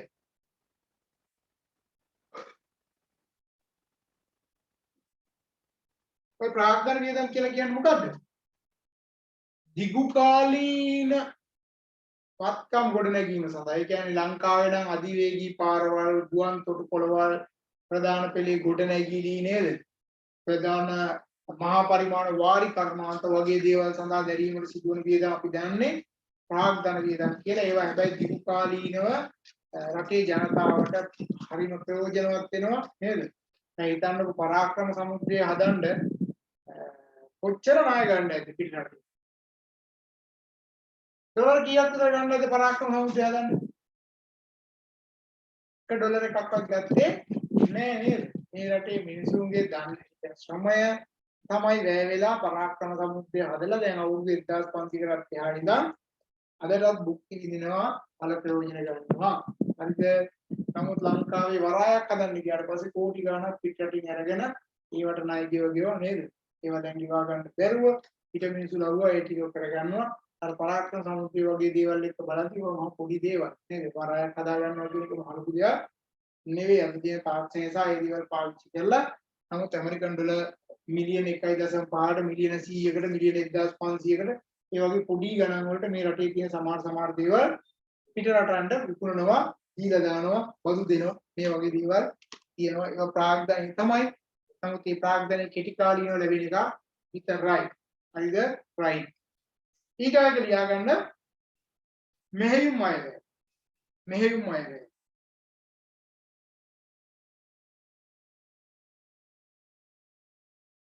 ඔය මෙහෙයුම් අයවැය යටතේ වරාන් එක දාගන්න විකුණුම් හෝ ආදායම් අයවැය. විකුණුම් හෝ ආදායම් අයවැය. තමා වියදම් අයවැය. වියදම් අයවැය. තමා ලාභ අයවැය.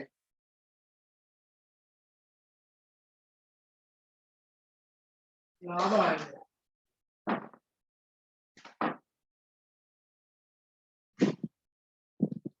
හරි. ඊගොල්ලෝ කරුවක් දාලා යන මූල්‍ය නොවන අයවැය. මූල්‍ය නොවන අයවැය.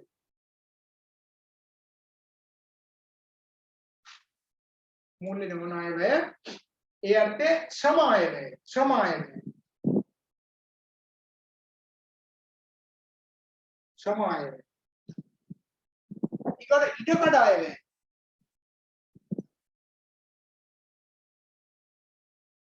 ඔය ඉඩකඩ අයවැය නම් ඔයාලා ටිකක් අමුතුයි වගේ. හැබැයි සංවිධානයක් ගත්තට පස්සේ සංවිධානයේ ඉඩකඩ වෙන් කරලා ඒක කොයි විදිහද ක්‍රියාත්මක වෙන්න ඕනේ, මේ ඉඩකඩ මේ අවුරුද්දේ කොයි විදිහද අපි දෙන්නේ, මේක නිදාස් කරගන්නේ කොහොමද කියලා වගේ දේවල් තමයි මෙතෙන්දි කතා කරන්නේ.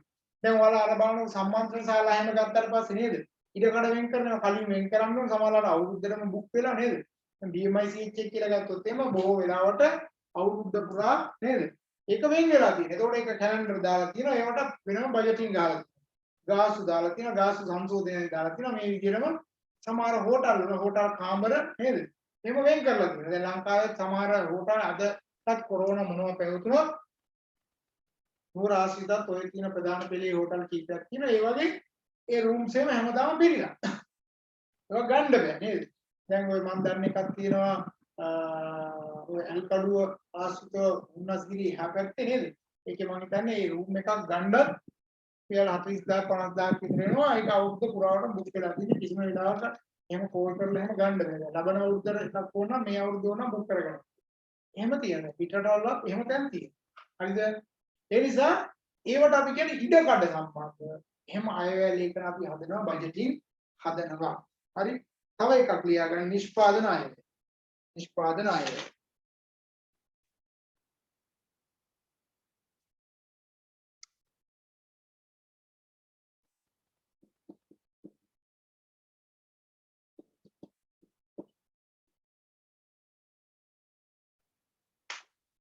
ඊගාට මාතෘකාව ලියා ගන්න තත්ත්ව පාලනය. අපි ඕකට කියන්නේ quality control. තත්ත්ව පාලනය. quality control.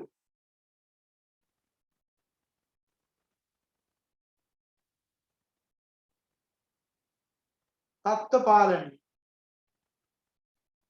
quality control. දැන් ඔය total quality management වලට එන්නේ මෙන්න මෙතනින්ම තමයි. හරිද? මේක ගැන අපි ටිකක් කතා කරන්න ඕනේ. මොකද අපි බොහෝ තැන්වලදී අපි කියන්නේ මේ quality එක තියාගන්න කියලානේ. නේද? මිනිසුන්ගේ quality එක නැති වෙන අවස්ථා ඕන තරම් තියෙනවා. ඒකෝට සමහර අයට කොච්චර වත්පොසත්කම් අධ්‍යාපනය වගේ දේවල් කොච්චර තිබ්බත් කරන්නේ මේ මිනිස්සාගේ quality එක නැහැ කියලා අපි කියන්නේ නේද? ගුණාත්මක බව. එහෙනම් ගුණාත්මක බව ඇත්තටම નિરાයාසයෙන් අපිට හම්බ වෙන්නේ නැහැ. ඒ ගුණාත්මක බව අපි ඇති කරගන්න ඕනේ. ඒක සෑහෙන උත්සාහ කරන්න ඕනේ. ඉතින් මේ සමාජයේ බැට කාලා ඒක හදා ගන්න ඕනේ නේ. අපි ගාවත් එකපාරට අපේව හැදෙන්නේ නේ. අපේ තව ಗುಣ අඩු වෙනවා. ඒතොර ඒ අඩුපාඩු දැක අපි හදා ගන්න ඕනේ. ඒක තමයි කරන්න ඕනේ. එතකොට අපි කියන්නේ අර සින්දුවකුත් තියෙන්නේ උස්තන් දැක ඇකිලෙන්නේ මිටිතන් දැක රුප්පන්නේ කියලා නේද? නියොටුම් බව හිතන්න එපා කියලා. සාමාන්‍ය මිනිස්සු දැන ගිහිල්ලා ටිකක් පත්පොසත්කම් තියෙන මනුස්සයා සද්ද දාන උගත්කම තියෙන මනුස්සයා සද්ද දාන එහෙම ඉස්සරහට ඉන්න පෙන්නනවා ඊට වඩා එයාට වඩා උසස් කියලා සැලකුවොත් එහෙම ඔළුව පාත් කරගෙන ඉන්නවා එහෙම ඇත්තට කතා කරන්න යන්නෙත් නැහැ බොරුවට කතා කරන්න යන්නෙත් නැහැ නමුත් සමාජය තුළ ඇත්ත වෙනුවෙන් හැම වෙලාවෙම හිත ගන්න පුළුවන්කම තියෙන්න ඕනේ හරිද ඔළුව නමන්න පුළුවන්කම තියෙන්න ඕනේ ගුණේහපත්කම ඉස්සරහා එයා කවුද කියන එක අපිට වැදගත්කම නෑ අද වෙද්දි සමාජ පන්ති පරතර මේ එකක්වත් සම්බන්ධයක් නෑ නේද දැන් බෙහෙත් ටිකක් එහෙම ගන්න ගියාට පස්සේ නේ ડોක්ටර්ගෙන් අහන්නේ නෑනේ ඔයා අඩු කුලේද වැඩි කිලේද නේද ඔයා පොසත්ද නැද්ද කියලා අහන්නේ ඔයා මුස්ලිම්ද දෙමළද කියලා අහන්නේත් නෑ හැබැයි මුස්ලිම් දෙමළ ගහ ගන්න ඕන තරම් මරා ගන්නවා සිංහල එහෙම මරා ගන්නවා නමුත් බෙහෙත් ටිකක් ගන්න ගියාට පස්සේ ඉතින් ඒක අදාළත්වයක් නෑ දැන් ලංකාවේ නුවර හොස්පිටල් එකේ ප්‍රධාන වෛද්‍ය ශාස්ත්‍ර කිහිපයකම මම දන්න ප්‍රධානීන් ඉන්නේ විශේෂඥ වෛද්‍යවරු මුස්ලිම් අය ඉන්නවා දෙමළ කීප දෙනෙකුත් ඉන්නවා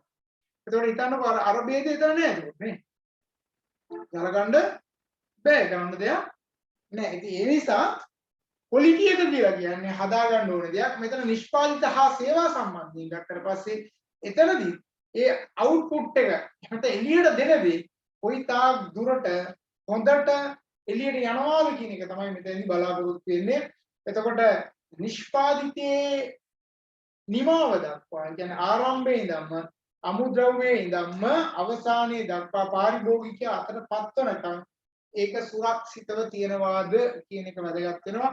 ඔකට හොඳම උදාහරණ සපයන්නේ අපිට පිට රට අය. දැන් හිතන්නකෝ eBay හරහා මම යම් කිසි දෙයක් ඕඩර් කරා නම් නිෂ්පාදිතයේ ගුණාත්මක බව රැකගෙන ඒක ලංකාවට ඇවිල්ලා මගේ අතට පත්වනකම් ඒක සුරක්ෂිතද කියලා බලලා ඒ ආයතනය මගේ මුදල් ලබා ගන්න. බැරි වෙලාවත් ඒක ගේනකොට හරි මොනවා හරි පළුදු වෙලා තිබුණොත් එහෙම ඒ අය ආපහු මට ඒ මුදල පවා දෙනවා.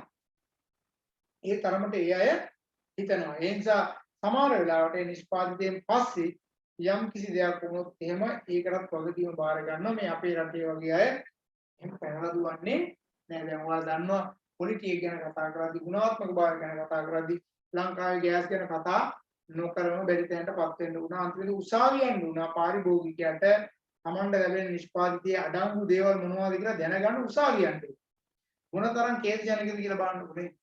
ඒතර ඇත්තට මේවා එහෙම කරන්න ඕන දේවල් නේ. ඒකේ අන්තර්ගත විරුද්ධ දේවල් එහෙම වෙනස් වීම මෙහි පුපුරනවා සිය ගණන් දවසට පුපුරනවා ඒ සම්බන්ධව අද වෙනකම් ගත ක්‍රියාමාර්ගයක් නැහැ මිනිස්සු මැරුණා අදවත් දේපල විනාශ වෙලා තියෙනවා නමුත් මිනිස්සුන්ට කරන්න දෙයක් නැහැ කියලා අපේ රටේ මිනිස්සු ඒවම පාවිච්චි කරනවා ඉතින් පුළුවන් නම් එක මාසයක් මිනිස්සු ඔක්කොටම ඕක අතාරලා දාන්න නේද ඔය කියන කම්පැනි කාර්යවල දුවන්න වෙනවා අකුලගෙන දුවන්න වෙන කරන්න දෙයක් නැහැ නේද පාරිභෝගික ගත්තේ නැත්නම් වැඩේ තියෙන්නේ පුපුරන්න අපේ මිනිස්සු ගිහිල්ලා ආපහු ඒවම ගේනවා ගේන එක අපේ පුපුරන එකක් නැති වෙයි කිය හිතාගෙන ගන්න. ඒ ඇස්සේ පුපුරන. හරි. ඒ නිසා ගුණාත්මක භවයේදී අවශ්‍ය කරන කරුණු කාරණා මොනවද කියන එක සම්බන්ධයෙන් අපි විශේෂයෙන් කතා කරන්න ඕනේ. ලියා ගන්න මෙහෙම ගුණත්වය එහෙම නැත්නම් තත්වය කියන එක. තත්වය යනු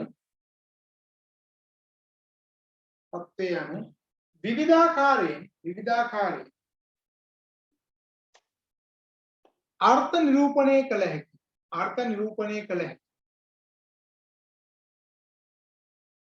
සංකල්පයකි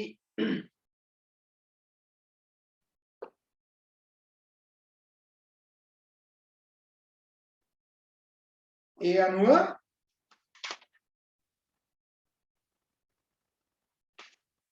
පොදුවේ පිළිගනු ලබන නිර්වචන කිහිපයක් තුනක් විතර මම දෙන්න. පහත පරිදි හඳුනාගත හැක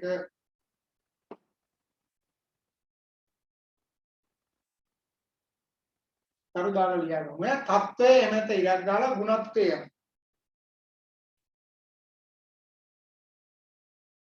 තත්ත්වය හා ගුණත්වය anu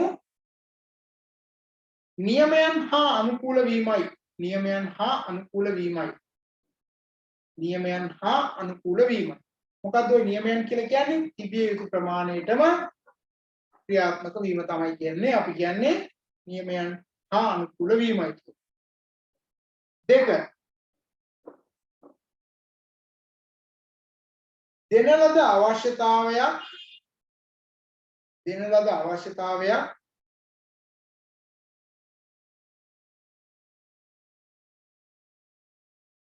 සම්පූර්ණ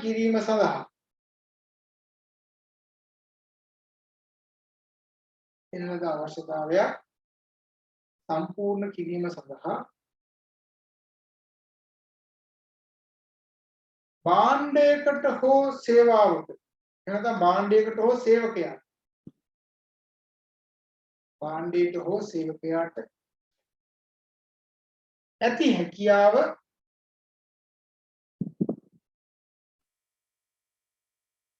තීරණය කරනු ලබන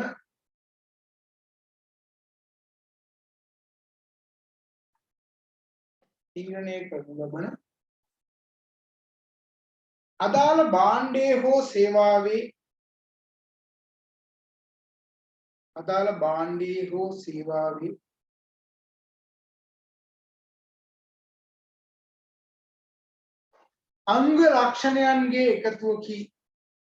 අංග ලක්ෂණයන්ගේ එකතුවකි.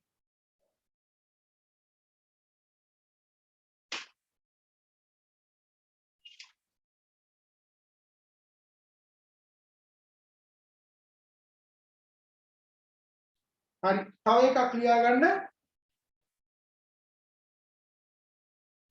යම් කිසි භාණ්ඩයකට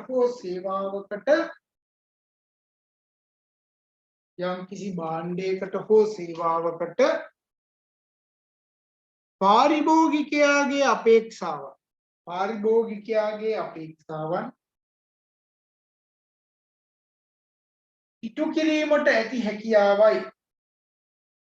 ඉටු කිරීමට ඇති හැකියාවයි.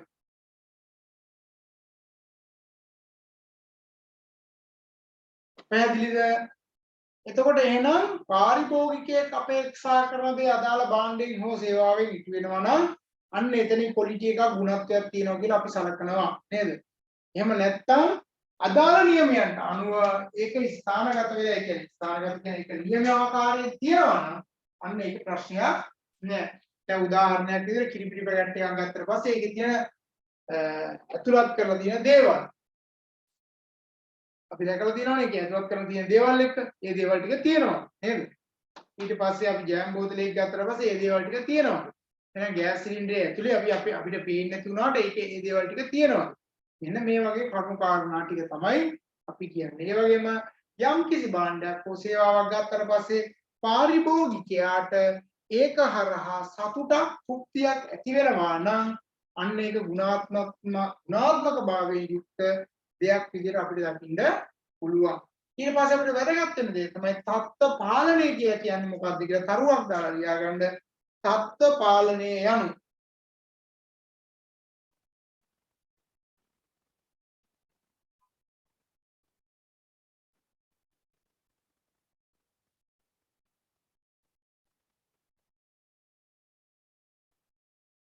මොකක්ද එහෙනම් තත්ත්ව පාලනය කියලා කියන්නේ?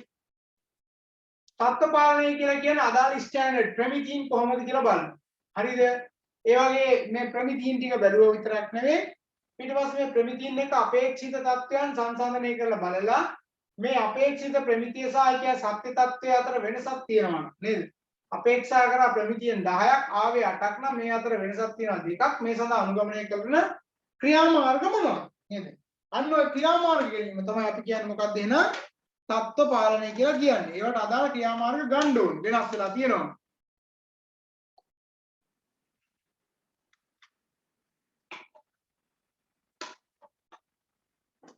අපි බලාගෙන ඉන්නේ නේද? right ලියාගන්න මෙහෙම. ප්‍රමිතීන් පිහිටුවීම කමා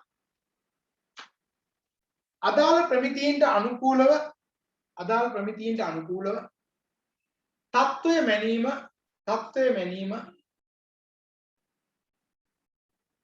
තත්ත්වය මැනීම නැත්නම් මැන බැලීම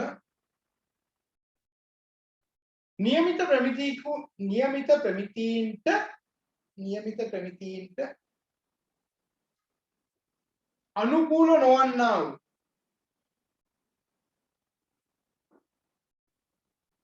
අනුකූල නොවන්නා වූ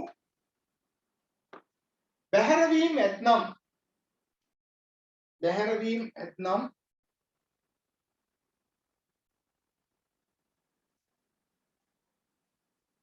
නිවැරදි කිරීමේ ක්‍රියාමාර්ග ගැනීම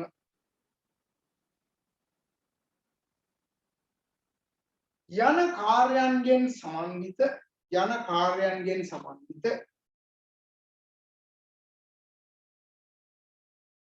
විධිමත් ක්‍රියාවලියක් ලෙස තත්ත්ව පාලනයේ හැඳින්විය හැක.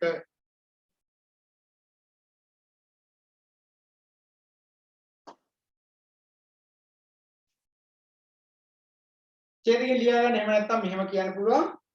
පාරිභෝගිකයාගේ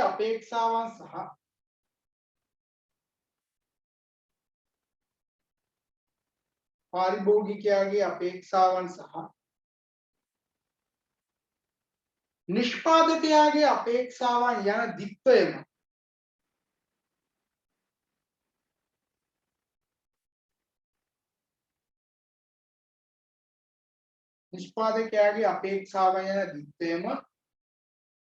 ඉටු කළ හැකි වන ආකාරයෙන්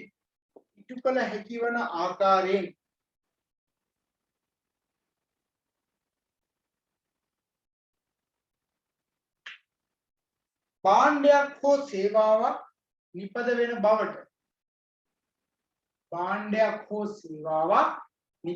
බවට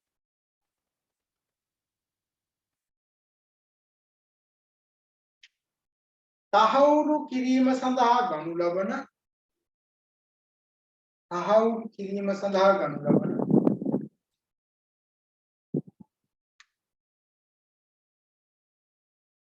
ක්‍රියාකාරකම්හි එකතුවක් ලෙස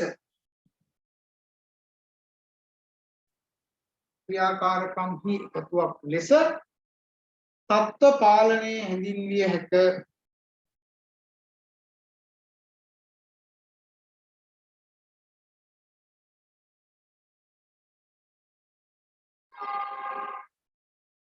හරි. ඊගොල්ලෝ තරුවක් දාලා ලියාගන්න තත්ත්ව පාලන ක්‍රියාවලියේ පියවර.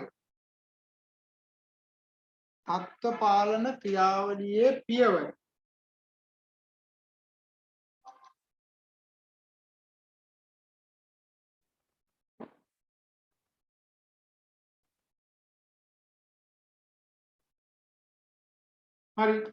පළවෙනි පියවර. 1.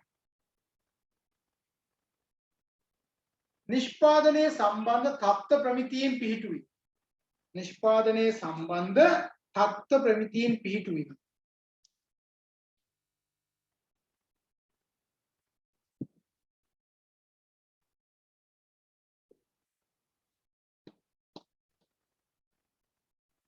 දෙක.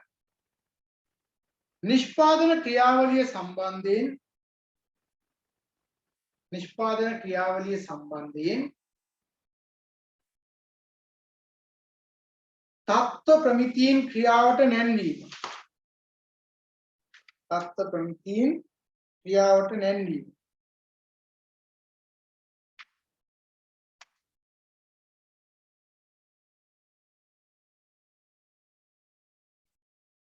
තුන.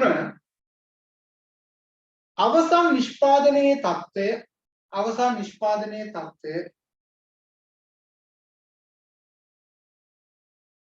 තත්ත්ව ප්‍රමිතීන් සමග සැසඳීම. තත්ත්ව ප්‍රමිතීන් සමග සැසඳීම.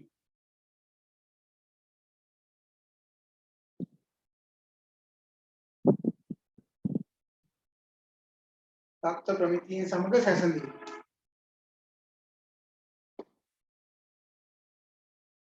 තුන.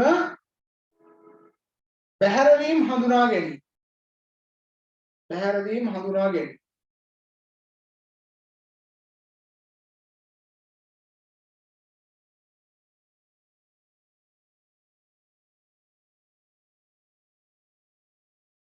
ඊගාවට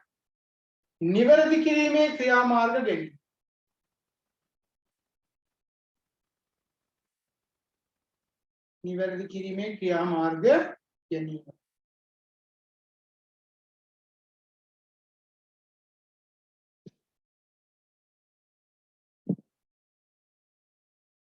හරිද?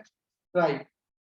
එහෙනම් ප්‍රමිති පිහිටුවුවා, ඒවා ක්‍රියාත්මක කරා, සැසඳුවා, බැහැරවීම තියනවාද කියලා හඳුනාගත්තා නේද? එහෙම තියෙනවා නම් ඒවා නිවැරදි කිරීමට අවශ්‍ය කරන ක්‍රියාමාර්ග ටික ගත්තා. ওই ටික තමයි අපිට කරන්න තියෙන්නේ. ඊළඟට ලියාගන්න තත්ත්ව පාලනයක වාසි ටිකක් ලියලා අපි යන් තත්ත්ව කව ගැන කතා කරන්නේ. තත්ත්ව පාලනයේ වාසි. තත්ත්ව පාලනය. ඇත්තටම ක්වොලිටි කන්ට්‍රෝල් එකක් ඕනේද නැද්ද? ඕනේ නේද? ඕනෑම දෙයක් පාලනයට ලක් කරන්න ඕනේ. පාලනයට ලක් කරාවේ නැත්තම් ඇත්තටම එතන ප්‍රශ්නයක් තියෙනවා. ඒ කාලේ ඉස්සර හිටපු දෙමව්පියෝ කරේ ඒකනේ. ගෙදරට ගෙන හාල් ටික හරි කමන්නේ මිට ඉතුරු කරා නේද? ඉතින් ඕක අනිත් පැත්තට ගත්තට පස්සේ අපි යම් දවසක එක දවසකට හරි නේද? අපි කාට හරි උපකාරයක් කරන්න පුළුවන් නම් අඩුම ගානේ සතෙකුට හරි උපකාරයක් කරන්න පුළුවන් බත්තටයක් හරි භූමියකට හරි කන්න කියලා හිතලා විසික් කරගන්න පුළුවන් නම් දෙන්න පුළුවන් නම් නේද? විසික් කරනවා කියලා කියන්නේ දෙන්න පුළුවන් නම් ඒවා හරි වටිනවා නේ. එතකොට මේ විදිහට හැමදැනම පාලනයක් වෙනවා නම් අර කොසල් රජතුමාගේ කැම වේල අඩු කරන්න පාලනය කරේ නේද? ටික අයින් කරලා ඒ වගේ ආයතනයකත් ඒ අපතයන් ප්‍රමාණය අවම කර ගැනීමේ හැකියාව තියෙනවා. දැන් ගාමන් ෆැක්ටරි වගේ ගත්තොත් ඒ වගේ උත්තම මට්ටමේ පාලන ක්‍රම තියාගන්න ඕනේ. නැත්නම් ඒවා ඇදගෙන යන්න බෑ නේද? සේවකයන්ගේ කාලේ හරියට මේන්ටේන් කරනවා බිල් එක ගාලා ඒවා හරියට ක්‍රියාත්මක වෙනවා නේ. ඉස්කෝලේ යන කාලේ අපි දන්නවා හරියට බිල් එක ගාලා ඒ පීරියඩ් ක්‍රියාත්මක වෙනවා ගුරුවරු වෙනවා උගන්වනවා නේද? සමහර පාසල් වල නම් සමහර අවස්ථාවන් වල ඔහෙට මේට වැඩි ඉන්න වෙලාවල් තියෙනවා. නමුත් බොහෝ පාසල් වල එහෙම එකක් නැහැ. හරියට වෙලාවට මේ දේවල් ක්‍රියාත්මක වෙනවා. මොකද විභාගම මූලික කරගත්ත පාසල් තියෙනවා. ඒතර මේ පාසලකට ගියාම තේරෙනවා මේ පාසල ක්‍රියාත්මක වෙන විදිය. ඕලෙවල් නම් ඕලෙවල් විභාග ලියන්න ඕනේ. ශිෂ්‍යත්වේ නම් ශිෂ්‍යත්වේ නේද? ඒ ලෙවල් නේද? ඒ ලෙවල් වල ඊට පස්සේ මේ විෂය ධාරාවන් යන ඉගෙන ගන්න අය ඒවට මහන්සි වෙන විදිය ලේසි වැඩක් නෙවෙයි ඒ කාලේ. උපාධිය නම් උපාධියට අදාළව අපි ඉගෙන ගන්න විෂය කරුණු කාරණා ටික ඒවා අදාළව ඉගෙනගෙන ඒවා පාලනයකට ලක් වෙලා තියෙනවා නම් ඇත්තටම වාසි. අසු ඒ වැඩ ටික කරගෙන යන්න නේද? ඉතින් මේ වගේ කරුණු කාරණා සමූහයක් තමයි මේක හරහා සිද්ධ වෙන්නේ. ලියා ගන්න තත්ත්ව පාලනයක වාසි. එක සම්පත් අපතේ යාම අවම කරයි.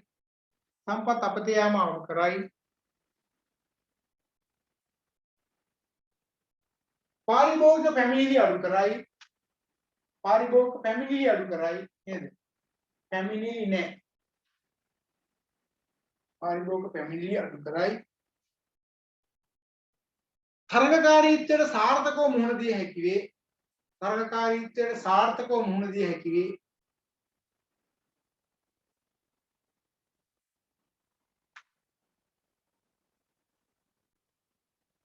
ඊගාක නිෂ්පාදන පිරිවැය අවම කරගත හැකි වේ.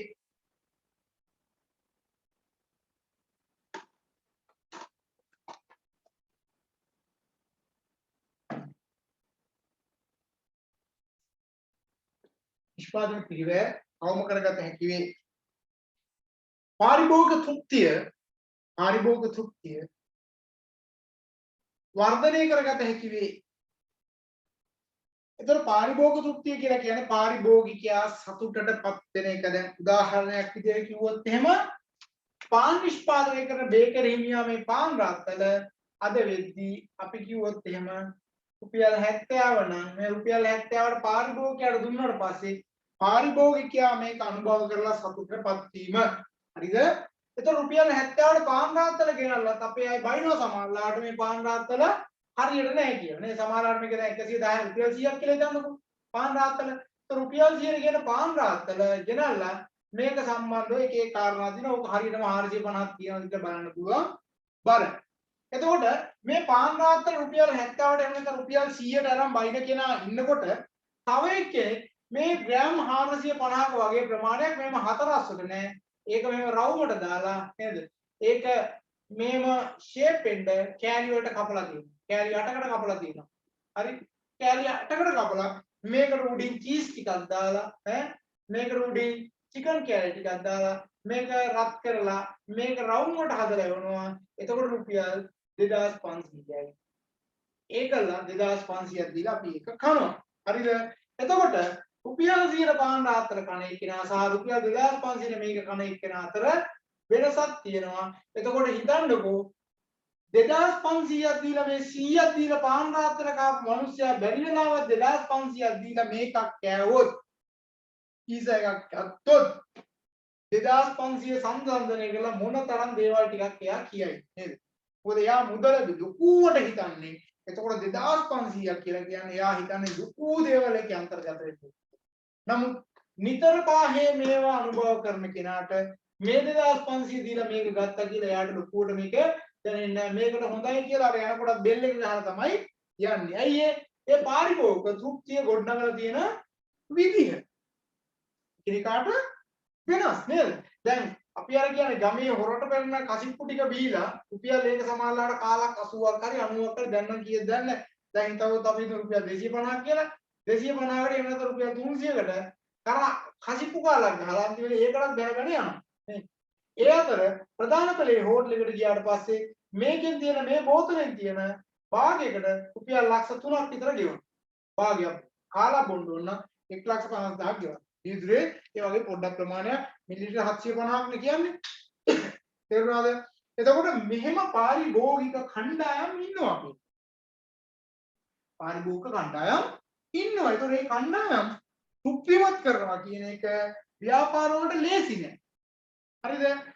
පහළ මට්ටමේ ආදායමික ජීවත් වෙන අයවත් තෘප්තිමත් කරන්න ඕනේ. ඒ ඊට අදාළව සේවා සපයන අය, මැද මට්ටමේ ඉන්න අය සේවා සපයන අය ඒ අය තෘප්තිමත් කරන්න ඕනේ. ඉහළම මට්ටමේ සේවා ලබාගෙන ඉන්න අය ඉහළ මට්ටමේ තෘප්තිමත් භාවයට පත් කරන්න ඕනේ. ඒ තුල තමයි Tamanට ව්‍යාපාර කටයුතු පවත්වාගෙන යාමේ ඉඩකඩ හා ප්‍රස්තාව ගොඩ නැගෙන්නේ නැත්නම් ඒක නිර්මාණය කරගන්න බැරුව යනවා. එතකොට අපි අතරත් නේද?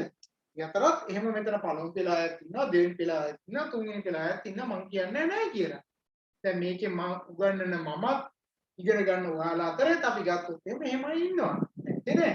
මට පහුගිය කාලේ මම ඔයාලට කිව්වත් දැන් එක ළමෙක් කතා කරලා මට මේ පාඨමාලාව කරලා එයා ඩිප්ලෝමා එක කරේ. ඩිප්ලෝමා එක කරලා හයි ඩිප්ලෝමා එක කරන්න ඕනේ. ඒ වගේම සර් මට පිටරට යන්නත් අවස්ථාවක් තියෙනවා. ඒකටත් මම කැමතියි. එතකොට කොයි විදිහට ක්‍රියාත්මක වෙන්න ඕනේ කියලා නිකන් යාගේ පෞද්ගලික අදහසක් කියද්දි මම එහෙම දැනට ඔයා සහ ඔයාගේ පවුලේ අය ගත්තම එකම දරුවා ඉන්නේ කිව්වා. තාත්තට බිස්නස් තියෙනවා කිව්වා. තාත්තගේ බිස්නස් වලින් අවුරුද්දකට සාමාන්‍යම වෙන කීයක් විතර හම්බ වෙනවා කියලා. සර් ප්‍රොෆිට් එක ගත්තොත් එහෙම අවුරුද්දකට තාත්තට ලක්ෂ 100ක් නම් අනිවාර්යෙන් හම්බ වෙනවා. ඒතකොට හිතන්නකෝ ලක්ෂ 100ක් කියලා කියන්නේ රුපියල් කෝටියක් එයාට අනිවාර්යයෙන්ම හම්බ වෙනවා. එයාගේ තාත්තගේ බිස්නස් එක. ඒ බිස්නස් ටික යාර කරන්නත් පුළුවන්. ඒතකොට දැන් හිතන්නකෝ රුපියල් 18000ක් ගෙවලා එහෙම නැත්නම් 17500ක් ගෙවන HRM එක ASCII මම හිතුවා නම් හැමෝම මේ මට්ටමේ ළමයි තමයි ඉන්නේ. එහෙම ආර්ථික පසුබිමක් තියෙන ළමයි විතරයි මේක ASCII ඉන්නේ කියලා මට හිතන්න පුළුවන්ද? බෑ දැන් ඔය කතා කරපු එක ළමයි. දැන් ඔහොම පේන්නේ නැති ළමයි කොච්චර ඉන්නවද? දැන් මේ පාරත් ඔය සමාන පාඨමාලා පටන් ගන්නකොට පළවෙනි දවසේම ඔක්කොම සල්ලි ටික ඒවා දාලා ඉවර වෙච්ච ළමයි ඕන තරම් ඉන්නවා. මේ අපේ HRM එකේ හයි ඩිප්ලෝමා එකේ තියෙන ඕන තරම් නේද? එහෙම කෝටි ගණන් සල්ලි තියෙන අය ඔයාලා අතරින් ඉන්නවා. මං කියන්නේ එහෙනම් ඒ පාර්ශවයන්ට ගැළපෙන නිෂ්පාදිතයන් ලබා දීමේදී ඒ තෘප්තිමත් භාවය ඇති කිරීමේදී ලොකු කාර්යභාරයක් ආයතන වලට තියෙනවා. ඔයා ඉන්නේ දෙකේද තුනේද කියන පන්තිය වෙනස් කර ගැනීමේ සමස්ත කාර්යභාරය තීරණය කිරීමේ වගකීම තියෙනවා නේ. සමහරවල්ලාට පීඩිතම පන්තියෙන් ඉපදිලා තුන්වෙනි පන්තියට ඇවිල්ලා දෙවෙනි පන්තියට ගිහිල්ලා පළවෙනි පන්තියේ අවසානයේ දජේ උඩට දාපු මිනිස්සු ඕන තරම් ඉන්නවා. අදටත් ක්‍රියාත්මක වෙමිනුත් පවතිනවා. ඒ නිසා ආර්ථිකය කියන එක සාපේක්ෂ කරන්නරයක් ඒක වෙනස් කර ගැනීම හැකියාව තියෙන්නේ ඔයාට. එතකොට මම මේ කියන්නේ එහෙනම් ඒ අවස්ථාවන් වලට ගැළපෙන නිෂ්පාදිත තියෙන උදාහරණයක් විදිහට වාහනයක් ගත්තොත් එහෙම වාහනේ කෝටි 6මාරට 7කට අද වාහන තියෙනවා. කෝටි 20 25ක් වාහන තියෙනවා. ඒවත් මිනිස්සු පදිනවා. මේ ඔයාලා පාරේ යනකොට ඔයාලා දකින්නවා රුපියල් කෝටි 6 7 වාහන පදින අය ඉන්නවා. ලක්ෂ 30 40 වාහන පදින අය ඉන්නවා. ඒ අතර ඔයා බස් එකේ යනවා මමත් බස් එකේ යනවා වෙන්න පුළුවන්. කෝච්චිය යන්න පුළුවන් නේද? පොදු ප්‍රවාහනේ පාවිච්චි කරනවා. ත්‍රිවිල් එකක් ගන්නවා. බස් එකේ යන්න වඩා ත්‍රිවිල් එකක් කරන් යන්න පුළුවන් නම් ගමනක් බිමන කන්න ආර්ථික වශයෙන් ටිකක් උඩට ඇවිල්ලා තියෙනවා. ඊට පස්සේ ටැක්සියක් වෙනවම ගන්න පුළුවන් වුණා නම් එහෙම නැත්නම් ඔය පොඩි කාර් එකක් ගන්න පුළුවන්, වෑන් එකක් ගන්න පුළුවන්. ඒ මට්ටම් වලට එන්න පුළුවන්. හැබැයි මොන තත්යකට ආවත් ඒ පාරිභෝගිකයන් තෘප්තිය වැඩි කරන්න නම් අපි මේ භාණ්ඩයට අදාළ සේවාවට අදාළ ක්වොලිටි එක වැඩි කරන්න ඕනේ. හරි? ඊගාව එක.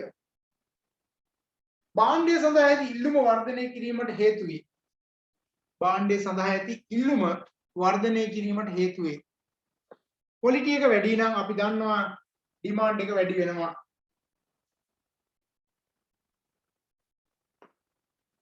නේද? අපි ඔක වැඩි ඕනේ නැති අපි යමක් හරියට කරනවා නම් ඒකේ අපි හරියට කරනවා නම් ඒකේ නිෂ්පාදිතයේ ගුණාත්මක බවත් එක්ක ඕනම දැන් පාඨමාලාවක් වුණත් ඒකනේ නේද? දැන් ඔයාලට මම කිව්වා මම මේකට ගන්නෙත් 60යි කියලා කිව්වම ඇප්ලිකේෂන් මම හිතන්නේ ඒ දවස්වල 70ක් 80ක් විතර ආවට පස්සේ ඒකෙන් ඉස්සල්ලාම සම්බන්ධ වෙච්ච අයට ඒ අවස්ථාව දුන්නා නේ. එතකොට සමහර තැන් වලදී ඔයාලා දන්නවා එහෙම කරගෙන යන්න අමාරු තැන් තියෙනවා. එතකොට අපි කාලයක් තිස්සේ මම ඔයාලත් එක්ක සම්බන්ධ වුණා වගේම කලින් ළමයි එක්කත් මම සම්බන්ධ වෙලා හිටියා. එතකොට කිසිම පාඨමාලාවක් අතරමඟ නතර කරලා නැහැ නේ. හරියට මේ පාඨමාලා ටික කරලා එක්සෑම් කියලා සර්ටිෆිකේට් ඉෂුව කරලා ඒ දේවල් කරපු හින්දා ළමයිට විශ්වාසයක් ඇති වෙනවා. ආයතනයකට එහෙමයි. ඒතර ඒ ආයතනයේ විශ්වාසය ඇති වුණාට පස්සේ ඒක ක්‍රියාත්මක කිරීම පහසුයි නේ. ඉන්න මොන තරම් ඇති වෙනවා. ඉතින් බොහොම සතුටින් අද ජනවාරි 1 වෙනිදාම කියන්න තියෙන කාරණාවක් තමයි දැන් මම ජනවාරි 2 වෙනිදා පටන් ගන්න හෙට පටන් ගන්න තිබුණ HRM පාඨමාලාව නේද? ඒකේ ඇඩ් එක දැම්මේ ළමයි 120ක් මම ගන්නවා කියලා. ඉතින් 120ක් නේ 180ක්. නමුත් ඒකේ ඉල්ලුමත් එක්ක 360ක් කියන තැනට ආවා. 360 අන්තිමේදී ළමයි 505ක් ගත්තට පස්සේ තවත් ඉල්ලනවා නමුත් නතර කරා. ළමයි 505ක් බඳව ගත්තා ඒකල නතර කරා. දෙමු ඉල්ලනවා අද උදේත් පළවෙනි කෝල් එක ආවේ මට HRM එකට සම්බන්ධ වෙන්න පුළුවන් ඉතින් ඇත්තටම දැන් බඳවා ගන්න එක නතර කරා. ඒතර හේතුව වෙන මොනවත් නෙවෙයි කලින් ඉගෙන ගත්ත ළමයිගේ යාළුවෝ තමයි මේ පණිවිඩය දෙන්නේ. ඒ හරහා තමයි මේ දැනුවත් වීම වෙලා තියෙන්නේ. එතකොට ඒ අය වෙනුවෙන් මම ආපහු මාර්ග එකක් පටන් ගන්න තීරණය කරා. එතකොට ඒකටත් දැන් සැලකිය යුතු ළමයි ප්‍රමාණය මේ දවස් කීපය පුරාවම ඇවිල්ලා තොරතුරු දීලා තියෙනවා. ඒතකොට අපි යමක් හොඳට කරවුවොත් හැබැයි ඔය කියන තැනක මම පාඨමාලාවක් දාලා ගිහිල්ලා හරි විෂය මග නතර කරලා හරි එහෙම කෑල්ලක් කරන්නේ නැතුව ගිහිල්ලා හරි විභාග වලට ළමයිට මොන දෙන්න බැරි වුණා නම් මොකද වෙන්නේ? කොහොම ඇදිලා ඉන්නේ නෑ නේ. එහෙම වෙන්නේ දැන් අර කවුන්සලින් පාඨමාලාවක් දැන් අපි පටන් ගන්නවානේ ලබන සතියේ සෙනසුරාදා. ඒතකොට ඒකත් එක්ක ඔයාලගේ පොඩි චේන්ජින් එකක් තියෙනවා කරන්න. මම කතා කරන්න මේ පාඩම ඉවර වෙනවත් එක්කම. හරි? ඒතකොට එහෙනම් හැම දෙයක්ම අපි කියන්නේ ඕනම ආයතනයක් ඒක හරියට කරගෙන යන්න ඕනේ. එතකොට ලංකාවේ විශ්වවිද්‍යාල රජයේ විශ්වවිද්‍යාල ප්‍රශ්නයක් නෑ. නමුත් පෞද්ගලික විශ්වවිද්‍යාල වලට ඒවා හරියම ක්‍රියාත්මක කරගන්න බැරි වුණොත් මේ ළමයිගේ තියෙන ඉල්ලුම අඩු වෙනවා. භාණ්ඩ හා සේවා සඳහා තියෙන නිෂ්පාදිත ඉල්ලුම අඩු වෙනවා නේද? සමහර භාණ්ඩ ප්‍රතික්ෂේප වෙලා යන්නේ. දැන් ඔයාලා දැකපු සමහර බිස්කට් වර්ග අද වෙළඳපොලේ නෑ. කෑම ಜಾති අද වෙළඳපොලේ නෑ. ඇයි ඒ? ඒවයි ගුණාත්මක භාවයෙන් යුක්තව ඛණ්ඩව හරියාකාරව ඒවා සපයලා නැති නිසා නේ. දැන් ඒ නිසා කාලයක් එක්කම මේක රඳවා තබා ගැනීමට නම් ගුණාත්මක බව අනිවාර්යයෙන්ම වැඩි දියුණු කර ගන්නවා වගේම රැක ගන්නත් ඕනේ. හරි තියාගන්න. ඊගාව එක සේවක සෞඛ්‍ය හා සනීප ආරක්ෂාව සහ සුබ සාධන. සේවක සෞඛ්‍ය කමා සනීප ආරක්ෂාව සහ සුබ සාධන. ඇති කිරීම පහසු වීම. ඇති කිරීම පහසු වීම.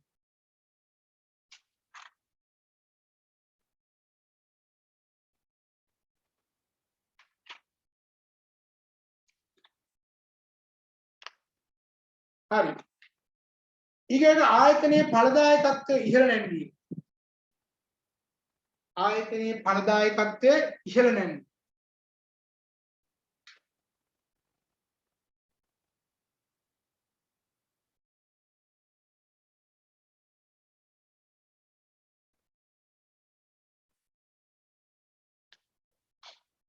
හරි. ආයතනයේ ඵලදායීතාවය ඉහළ නැංවන්නත් පුළුවන් පහසුවක් ඕකහරහා නිර්මාණය වෙනවා. දැන් ලියා ගන්න ඊගොල්ලෝ තරුවක් දාලා තත්ත්ව පාලන කව quality control circle තත්ත්ව පාලන කව. දැන් මෙන්න මේ කියන තත්ත්ව පාලන කව ගැන කතා කරද්දී අනිවාර්යයෙන්ම ඔයාලට රජයේ ආයතනයකට ගියොත් ඔය තත්ත්ව පාලන කවයකට සම්බන්ධ වෙන්න වෙනවාමයි. මම ඔයාලට කිව්වා ප්‍රාදේශීය සභාවකට යන නගර සභාවකට යන රාජ්‍ය ආයතනයකට ගිහලා බලන්න කියලා. එයාලා තත්ත්ව පාලන කව ඇති කරලා තියෙනවා. සමාධි මම දැකලා තියෙනවා සමාධි මිහිර ඉවසීම ප්‍රඥාව මේ වගේ නම් දාලා කව හදලා ඒකට දම් පාට කහ පාට කොළ පාට එහෙම පාට පුත්වෙන් කරගෙන තියෙනවා. ඒතකොට කව විදියට යන්නේ යාල තත්ත්ව කව. ඒතකොට මේ තත්ත්ව කවයේ තියෙන විශේෂත්වය තමයි මේ තත්ත්ව කවයට ඒ ආයතනයේ ඉන්න අපි හිතමු 10 දෙනෙක් සම්බන්ධ වුණා නම් ඒකේ නායකයෙක් කවුද කියලා තීරණය කරනවා. නායකයාගේ මූලිකත්වයෙන් තත්ත්ව කවයේ සම්බන්ධ වෙලා ස්වේච්ඡාවෙන් කරන්නේ. ඊට පස්සේ එකිනෙකාගේ දැනුම් උවමාරු කරගෙන ඊට පස්සේ සහයෝගී සීලීව කළමනාකරණය කරන්නේ කොහොමද කටයුතු කරන්නේ කොහොමද කියන කරුණු කාරණා මූලිකව අවධාරණය කරනවා. එතකොට මේක හරහා එකිනෙකාගේ සංවර්ධනයට අවශ්‍ය කරන කරුණු කාරණා ඉස්මතු වෙනවා. උදාහරණයක් විදිහට මම ඒ කවයට අලුතෙන් සම්බන්ධ වෙලා ඉන්නවා. මම මගේ රාජකාරිය පිළිබඳ ලොකුවට දන්නේ නැහැ. හැබැයි හැරණි අය ඉන්නවා. ඒ අය මට කියලා දෙනවා. ඒතකොට ඒ අය මට කියලා දුන්නාට පස්සේ මට බොහොම පහසුවෙන් ඒ කටයුතු ටික කරගෙන යන්න පුළුවන්. එතකොට ඒ අයගේ දැනුම මාත් එක්ක බෙදා ගන්නවා. මගේ දැනුම එයාලත් එක්ක බෙදා ගන්නවා. මෙතන නායකත්වයක් තියෙනවා. එතකොට ප්‍රජාතන්ත්‍රවාදී කණ්ඩායමක් විදියට තමයි එන්නේ. එතන ගහමරාගෙන එහෙම යන වැඩ පිළිවෙලක් නැහැ නේද? ඒක ස්වච්ඡාවෙන් සහභාගී වෙලා ඒක ක්‍රියාත්මක වෙනවා. ඉතින් ඒ වගේ කව තියෙනවා. එයාලා සමාජලාවට සතියේ දවස් දෙකක් තුනක් වෙන්න පුළුවන්. එහෙම සම්බන්ධ වෙනවා. ඒතර සම්බන්ධ වෙනකොට උදේම සමාජලාවට ඉතින් රාජකාරී කටයුතු පටන් ගන්න ඉස්සෙල්ලා විනාඩි 15කට 20ට කලින් ඇවිල්ලා ඔක්කොම එකතු වෙලා අපි මොනවද කරන්න ඕනේ? අපේ සෙක්ෂන් එකේ තව මොනවද අඩුපාඩු තියෙන්නේ? මේක සංවර්ධනය කරන්න නම් අපි මොනවද කරන්න ඕනේ කියන වගේ දේවල් සාකච්ඡා කරනවා. ඒතර සාකච්ඡාව තුළින් තමයි අත්‍තරම ගොඩාක් දේවල් කරගන්න පුළුවන් වෙන්නේ. ඉතින් තත්ත්ව කවයක් කරා මෙන්න මේ කියන දේවල් ටික සිද්ධ වෙනවා. ලියා ගන්න මෙහෙම රැකියා කාර්යයන් සම්බන්ධ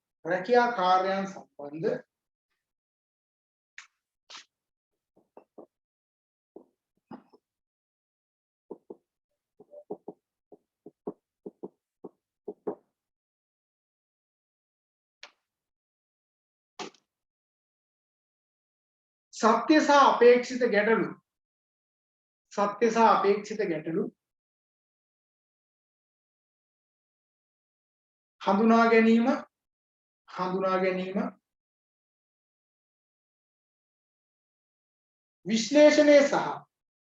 විශ්ලේෂණය සහ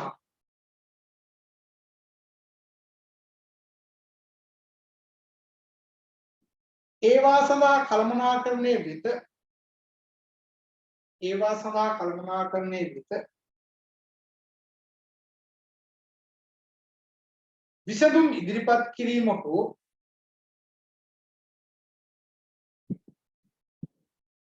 තමා විසින්ම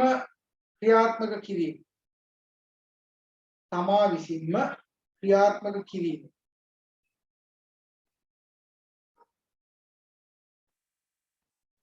පරමාර්ථ කොටගෙන පරමාර්ථ කොටගෙන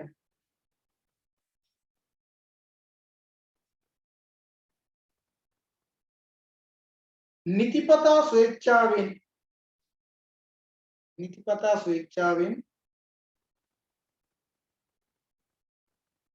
රැස්වන එකම අංශයකට අයත්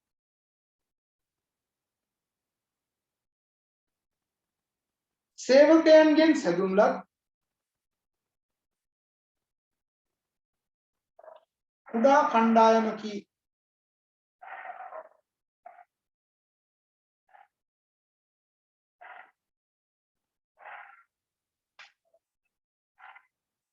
ඒ දෙකින් ලියාගන්න මෙහෙම නොයසේනම්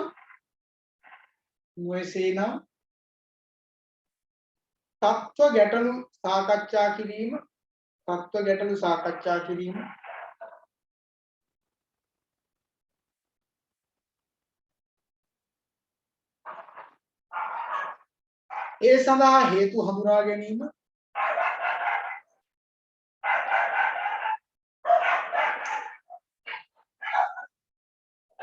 ඒ සඳහා හේතු හඳුනා ගැනීම කමා විසඳුම් යෝජනා කිරීම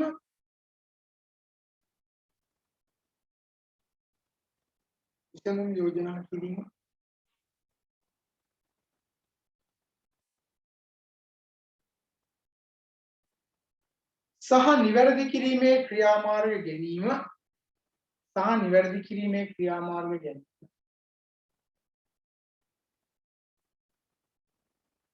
අරඹය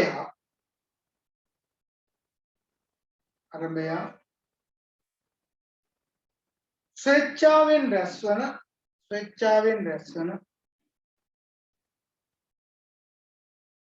සේවකයන්ගෙන් සමන්විත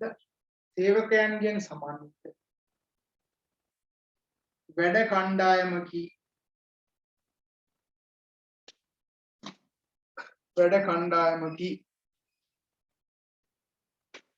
ඔයාලා ලොකු ඒ කියන්නේ පෞද්ගලික අංශෙත් ගාමන් ෆැක්ටරි වගේ වට ගියාට පස්සේ ඒකේ සුපර්වයිසර්ලා ඇඩ්මිනිස්ට්‍රේටිව් මැනේජර්ස්ලා නේද? ඒ ඔක්කොම එකතු වෙලා උදේට සාකච්ඡා කරනවා. දැන් හැමදාම කරනවා නම් හොඳයි. නම් සමහර තැන් වල නම් හැමදාම නෑ. එතකොට මේ සාකච්ඡා කරලා ඉවරලා අඩුපාඩුකම් ටික හදාගෙන ඉස්සරහට යන්න අවශ්‍ය කරන වැඩපිළිවෙල තමයි උක හදාගන්නේ.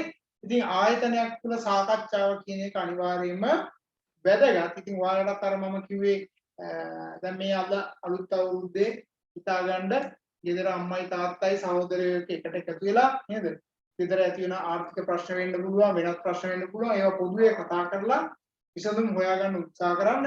ඒ වගේම ගෙදර තියෙන කාර්යයන් ටික බෙදා හදාගෙන ඉටු කිරීමට උත්සාහ ගන්න. ඒක ඉටු කරගන්න පුළුවන් නම් හොඳයි. අම්මගේ කාර්යයන් වලට මට උදව්වක් දෙන්න පුළුවන් නම් කොතනදද මට උදව් කරන්න පුළුවන්. තාත්තට උදව්වක් දෙනවා නම් මට කොතනද උදව් කරන්න පුළුවන්. සහෝදරයෙකුට උදව් කරන්න පුළුවන් නම් මට කොතනදද එයාට උදව් කරන්න පුළුවන්. එයාගේ කාර්යයන් පහසු කර ගැනීම සඳහා කියලා හිතලා බලන්න. ඒ උදව් කිරීම තුළ මට ප්‍රතිලාභයක් ලැබුණත් නැතත් ඒ දේ කරන්න ඉච්චරයි. මට ප්‍රතිලාභයක් සමානලාට ලැබෙන එකක් නැහැ. නමුත් ඒ දේ කරන්න අවංකවම right ඊගාට ලියා ගන්න කරුවක් දාලා තත්ත්ව කවයක ලක්ෂණ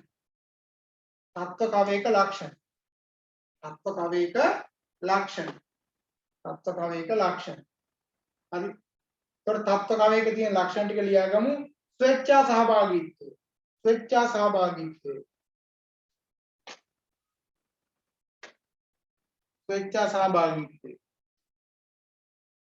ඊගාට නායකයන් විසින්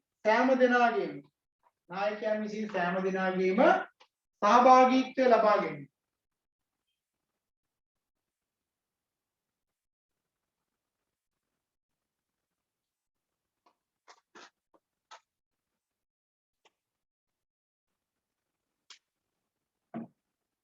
ඊගාට ප්‍රජාතන්ත්‍රවාදී කණ්ඩායමක් වීම.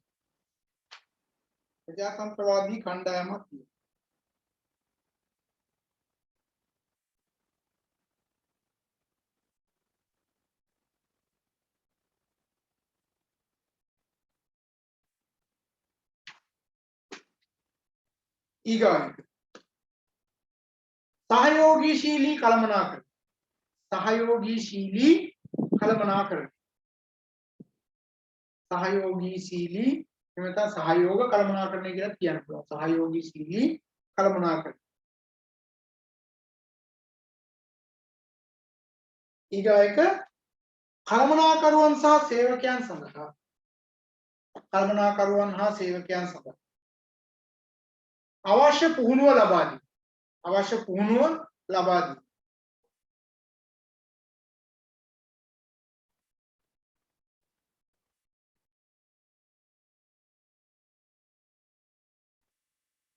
ඊගායක සමාජිකයන් විසින් එකිනෙකාගේ සංවර්ධනය සඳහා උපකාරී වීම.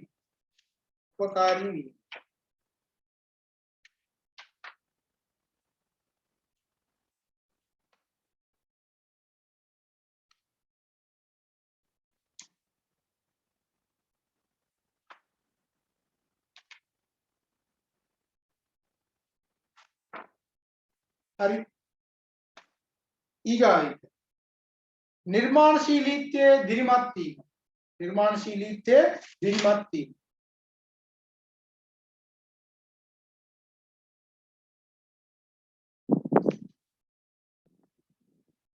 ඊවට තරුවක් දාලා ලියන්න තත්ත්ව කවයක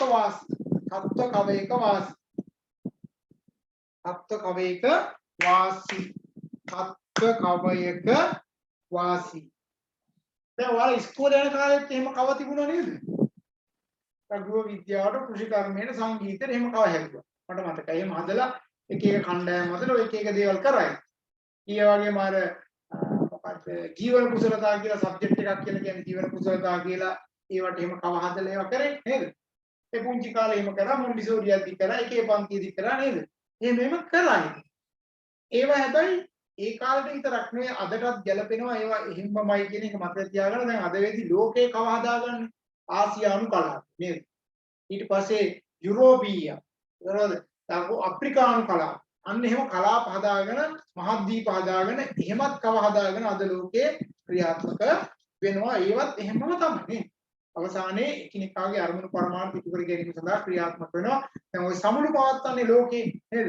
ඒතකොට මේ ලෝකයේ සමුළු පවත්වනකොට ඒවට විවිධ රටවල් වලින් එනවා. ඒ අය සම්බන්ධ වුණාට පස්සේ එතන තියෙන දැනුම් බෙදා හදා ගැනීම ඒවා ASCII සිද්ධ වෙනවා. ඒ ඇත්තටම දැක බලාගත යුතු අවස්ථාවන් විදිහට දකින්න එහෙම මේක බලා ගන්න ලේසි නෑ. මේ සමුළුවක් නියෝජනය කරන්න කලාතුරකින් අවස්ථාවක් හම්බ වෙන්නේ. ඉතින් අපේ රටේ ඉන්න ඔක්කොට මේ අවස්ථාව හම්බ වෙන්නේ නෑ. දුර්ලභ කාරණා. සල්ලි තිබ්බොත් අපිට ඕන රටකට යන්න පුළුවන්. නමුත් ඒ වගේ සමුළුවක් නියෝජනය කිරීමේ කාර්යභාරය ලැබෙන එක ටිකක් දුර්ලභයි නේද? ඒ නිසා සමහර දේවල් එක කාලයක් එක්ක ලැබෙන්නේ. මටත් ඔය එක අවස්ථාවක් හම්බුණා විශේෂ සමුළුවක් ලෝකයේ විද්‍යාඥයන්ගේ සමුළුව සයන්ටිෆික් කොංග්‍රස් එක නියෝජනය කරන්න එක අවස්ථාවක් හම්බුණා. ඉතින් ඒකට ගියාට පස්සේ ඉතින් ලෝකයේ විවිධ පුද්ගලයන් දැන් ඉන්නකොට මේ පැත්තේ කතා කරපුවම පාකිස්තාන කියනවා, එහා පැත්තේ කිව්වම ශ්‍රී කියනවා, තව කෙනෙක් ඕස්ට්‍රේලියාවේ කියනවා, තව කෙනෙක් ඇමරිකාවෙන් ආවා කියනවා, ඒ වගේම ඉන්දියාවෙන් ආවා කියනවා. ඒතකොට ඒ ඔක්කොම ඉන්නවා ඊපස්.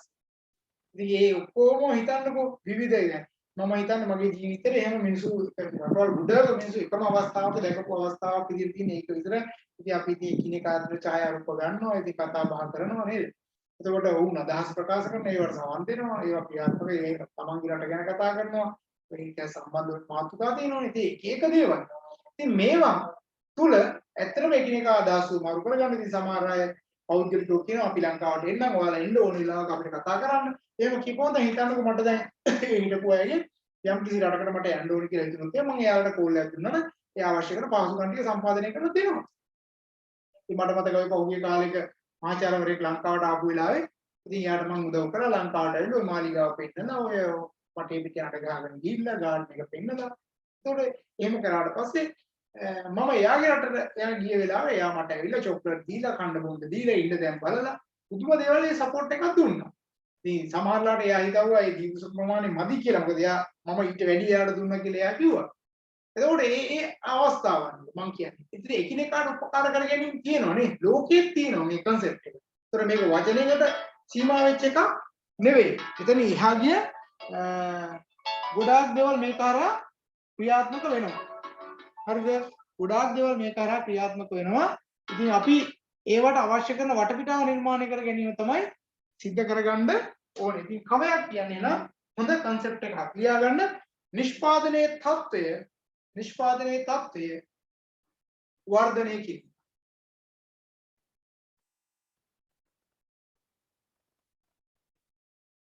දෙක සමාජිකයන්ගේ හැකියාවන්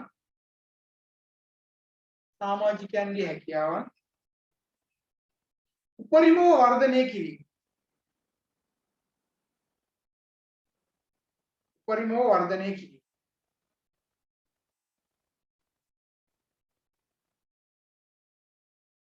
ඊගාට වැඩ කිරීමට සුදුසු ප්‍රසන්න වාතාවරණය.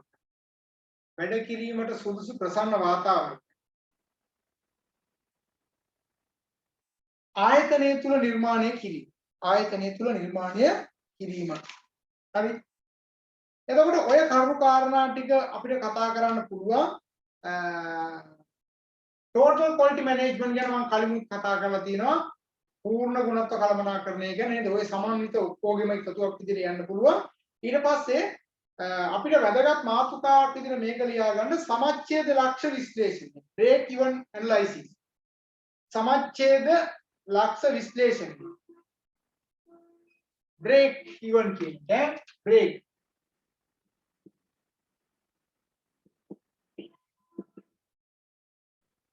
analysis.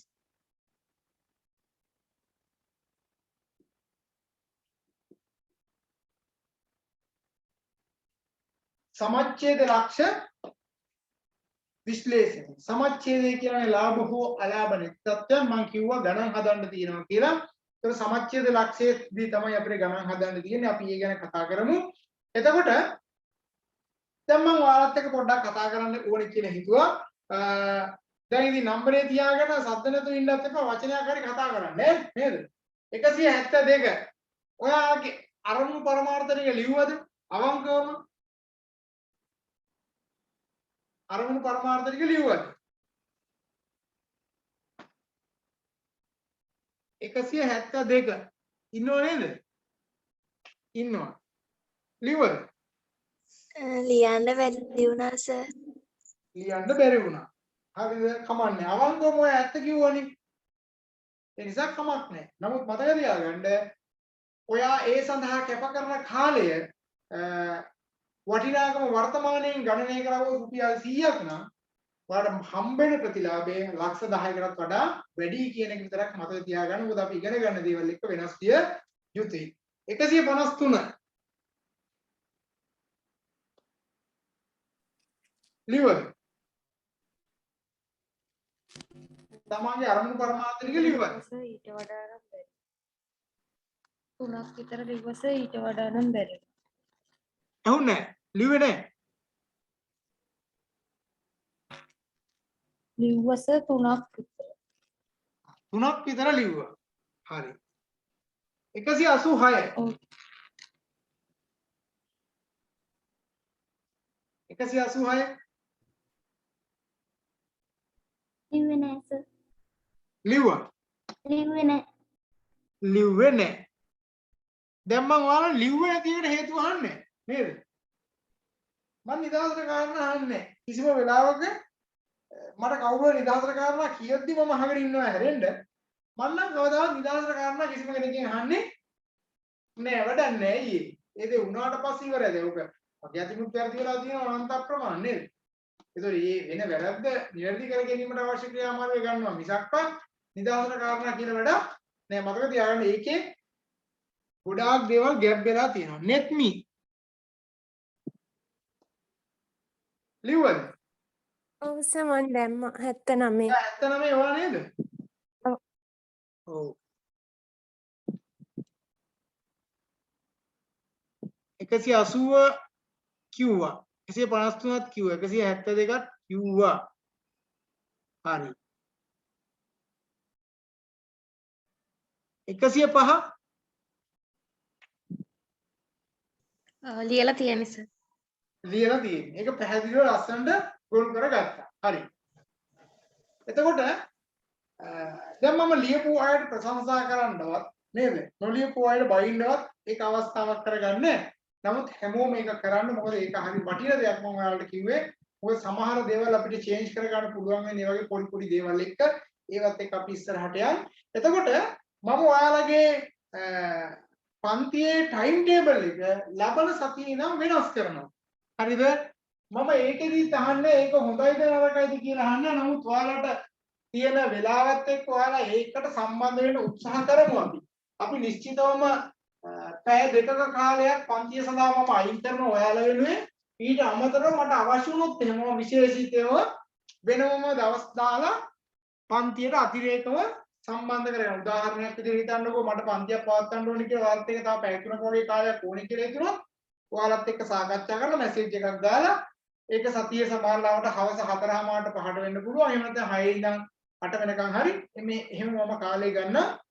එතකොට මේ අවුරුද්දේ අපේ ටයිම් ටේබල් එක වෙනස් වෙනවා මෙන්න මෙතන ඉඳන් යන්නේ. සෙනසුරාදා මම හිතුවා උදේ කාලේ ලබා ගත්තොත් හොඳයි කියලා. මෙන්න මේ වෙලාව නිශ්චිත වෙලාව විදිහට වෙනස් කර ගන්නවා. මේ සම්බන්ධයෙන් කාට හරි ප්‍රශ්නයක් තියෙනවද කියන්නකෝ. දැන් ඉන්න අයට, ඔතන ඉන්න අයට. excuse me sir. ඔව්. මම ජොබ් එකක් කරන ගමන් ඉන්නේ. එහෙම වුණාම පොඩ්ඩක් කරදරයි. හරි ජොබ් එකක් කරනවා දැන් ඔයා මේ වෙලාවට සම්බන්ධ වෙන්නේ කොහොමද? ජොබ් එක කරන ගමන් එහෙන් අවසර අරගෙන මේ වෙලාවට සම්බන්ධ වෙනවා. ඒ කියන්නේ ඔයා කොහොමත් ඔයාලට 9 දැන් ඔයා ජොබ් එක පටන් ගන්න කියලා 8:00මාරද? 8ට. 8ට. ඒකට ඔයාලට එන වෙලාවද අහුවෙන්නේ. ඒකට ඔතන ඉඳන් එයාලත් එක්ක කතා කරලා ඔයාලට ඔය ටයිම් එක ගන්න බැයිද? අමාරුද? එන වෙලාව තමයි සෙට් වෙන්නේ. එහෙම වුණොත් මං ක්ලාස් ඉවර වෙලා තමයි වැඩට එන්න වෙන්නේ. හරි. ඒකත් පොඩ්ඩක් ඔයාලට ප්‍රශ්නයක් තිබ්බොත් පොඩ්ඩක් කතා බහ කරලා බලන්න විසඳ ගන්න පුළුවන් විදියක්. නැත්තම් කොහොමත් ඔයාලට ආපු වෙලාවෙ ඉඳන් හරි සම්බන්ධ වෙන්න පුළුවන්. එතන පැය එකමාරක් ඔයාලට තියෙනවනේ. ඒතර ආයතනයෙන් දැන් ගන්න 10:00 ඉඳන් 1 විතර වෙනකන් යන කාලේ එයාලත් එක්ක කතා කරන්න මේ ටයිම් එක ගන්න කතා ගන්න උත්සාහ කරන්න. ඒකෙත් යම් ගැටලුවක් ආවොත් එහෙම ඔයාලට කොහොමද රෙකෝඩින් එක අනිවාර්යෙන් හම්බ වෙනවා. ඒ අතරතුර නෝට් එකත් ඇරේන්ජ් කරලා දෙන නිසා ලොකු ප්‍රශ්නයක් මේකේ හට ගන්න එක අඩු වෙලා තියෙනවා අර රෙකෝඩින් එක හම්බ වෙන නිසා. වෙන කාට හරි මොනවා ප්‍රශ්න තියෙනවද? වෙන නැහැ. හරිද? right. එතකොට අද සම්බන්ධ වෙච්ච නැති අය මේකේ ප්‍රශ්න තියෙන්න පුළුවන්. නමුත් ඒ සම්බන්ධුන්නේ නැහැ නේද?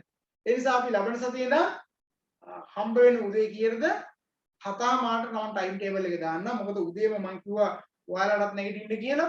ඒ නිසා උදේම නැගිටින තරමටම හොඳයි. වැඩ ටික අපි පටන් ගන්න තරමට හොඳයි. ඒ අතර ඔයාලගේ අර කීප දෙනෙක්ම අහලා තිබුණ නිසා දැනටම සම්බන්ධ වෙලා ඉන්න කවුන්සිලින් පාඨමාලාව සඳහා කවුන්සිලින් පාඨමාලාව ලබන සතියේ සෙන්සුරාදා 10ට යන්නේ. ඒ නිසා තමයි ටයිම් ටේබල් එකත් අපිට චුට්ටක් මේක මේක කරගන්න උනේ.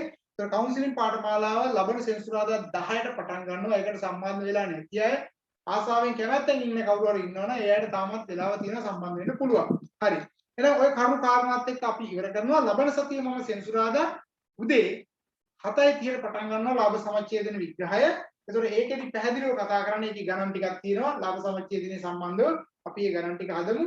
ඒකත් එක්කම මිඩ් එක්සෑම් එකට අදාළ කරුණු කාරණා ටික මම ඔයාලගේ ඉවර කරනවා. ඒතකොට මිඩ් එක්සෑම් එක ජනවාරි අන්තිම සතිය වගේ වෙද්දි ලෑස්තිලා තියෙයි. ඒකට ලෑස්ති වෙන්න ඒකට අවශ්‍ය කරන ඇඩ්මිෂන් එක තව සති දෙකකින් විතර පස්සේ ෂූ කරන්න පටන් ගයි. හරිද? එහෙනම් ඔය කරුණු කාරණා ටික ඔළුවේ තියාගන්න. ලංකාවේ ඇතුලේ තාමත් කොරෝනා තියෙනවා. ඒකෙන් තාමත් පරිස්සම් වෙන්න. ඒ වගේම තමන්ගේ වැඩ කටයුතු කිසිම වෙලාවක අතපසු කරගන්න යන්න එපා. උපරිමයෙන්ම උත්සාහ කරලා ඉටු කරගන්න. මොකද කාලය කියන එක හරි වටිනවා. එහෙනම් තව අවුරුද්දකට තව මාසයකට ඒක පස්සට දාන්න එපා. එහෙනම් පස්සට දාන්න නැතුව මේ වැඩ ටික කතා කරගෙන යන්න. දැන් අපිට අන්තිමට කතා කරපු දරුවා එයා රැකියාව කරන ගමන් ඒ ආයතනයත් එක්ක කතා කරලා බලන්න එයා කාලේ වෙන් කරගෙන තියෙන විදිය. නමුත් තවත් සමහර අය ඉන්නවා. සමහරවල් මේ පාඨමාලාවේ රෙකෝඩින් එකක් රෑ 10ට 11ට දාගෙන අහගෙන ඒක ගන්නවා. හැබැයි ලයිව් ඇවිල්ලා ඒ වැඩේ කරගන්න නැතුව දවල් කාලේ වෙන වෙන දේවල් වලට අවශ්‍ය නැති දේවල් වලට සමහරවල් කාලේ විදම් කරනවා. හරිද? ඒ නිසා ඒවා පැත්තකින් තියලා මේ වැඩවලට මූලිකත්වය දීලා ඒ කටයුතු ටික ඉස්සරහට කරගෙන යන්න. එහෙනම් සියලු දෙනාටම නැවත වරක් මම සම්බන්ධ වීම සම්බන්ධයෙන් ස්තුතිවන්ත වෙනවා. සියලු දෙනාටම සුබ නව වසරක්. ඒ නව වසරේ අපේක්ෂිත අරමුණු පරමාර්ථයක් ඔයාලා දැනටමත් දුරු කරගෙන තියෙනවා. ඒවා ඒ ආකාරයෙන් ඉෂ්ට සිද්ධ කර ගැනීමට ශක්තිය ධෛර්යය සියලු දෙනාටම ලැබේවා කියලා හදවතින්ම ආශිර්වාද කරන හැම බොහොමත්ම ස්තුතියි. සර් ඔව් කියන්නේ සර් ගිය සතියේ නෝට් එක තාම දාලා නැහැ නේද? ඔය ගිය සතියේ එක දානවා අද හවසේදී දානවා ඈ සර් හරි.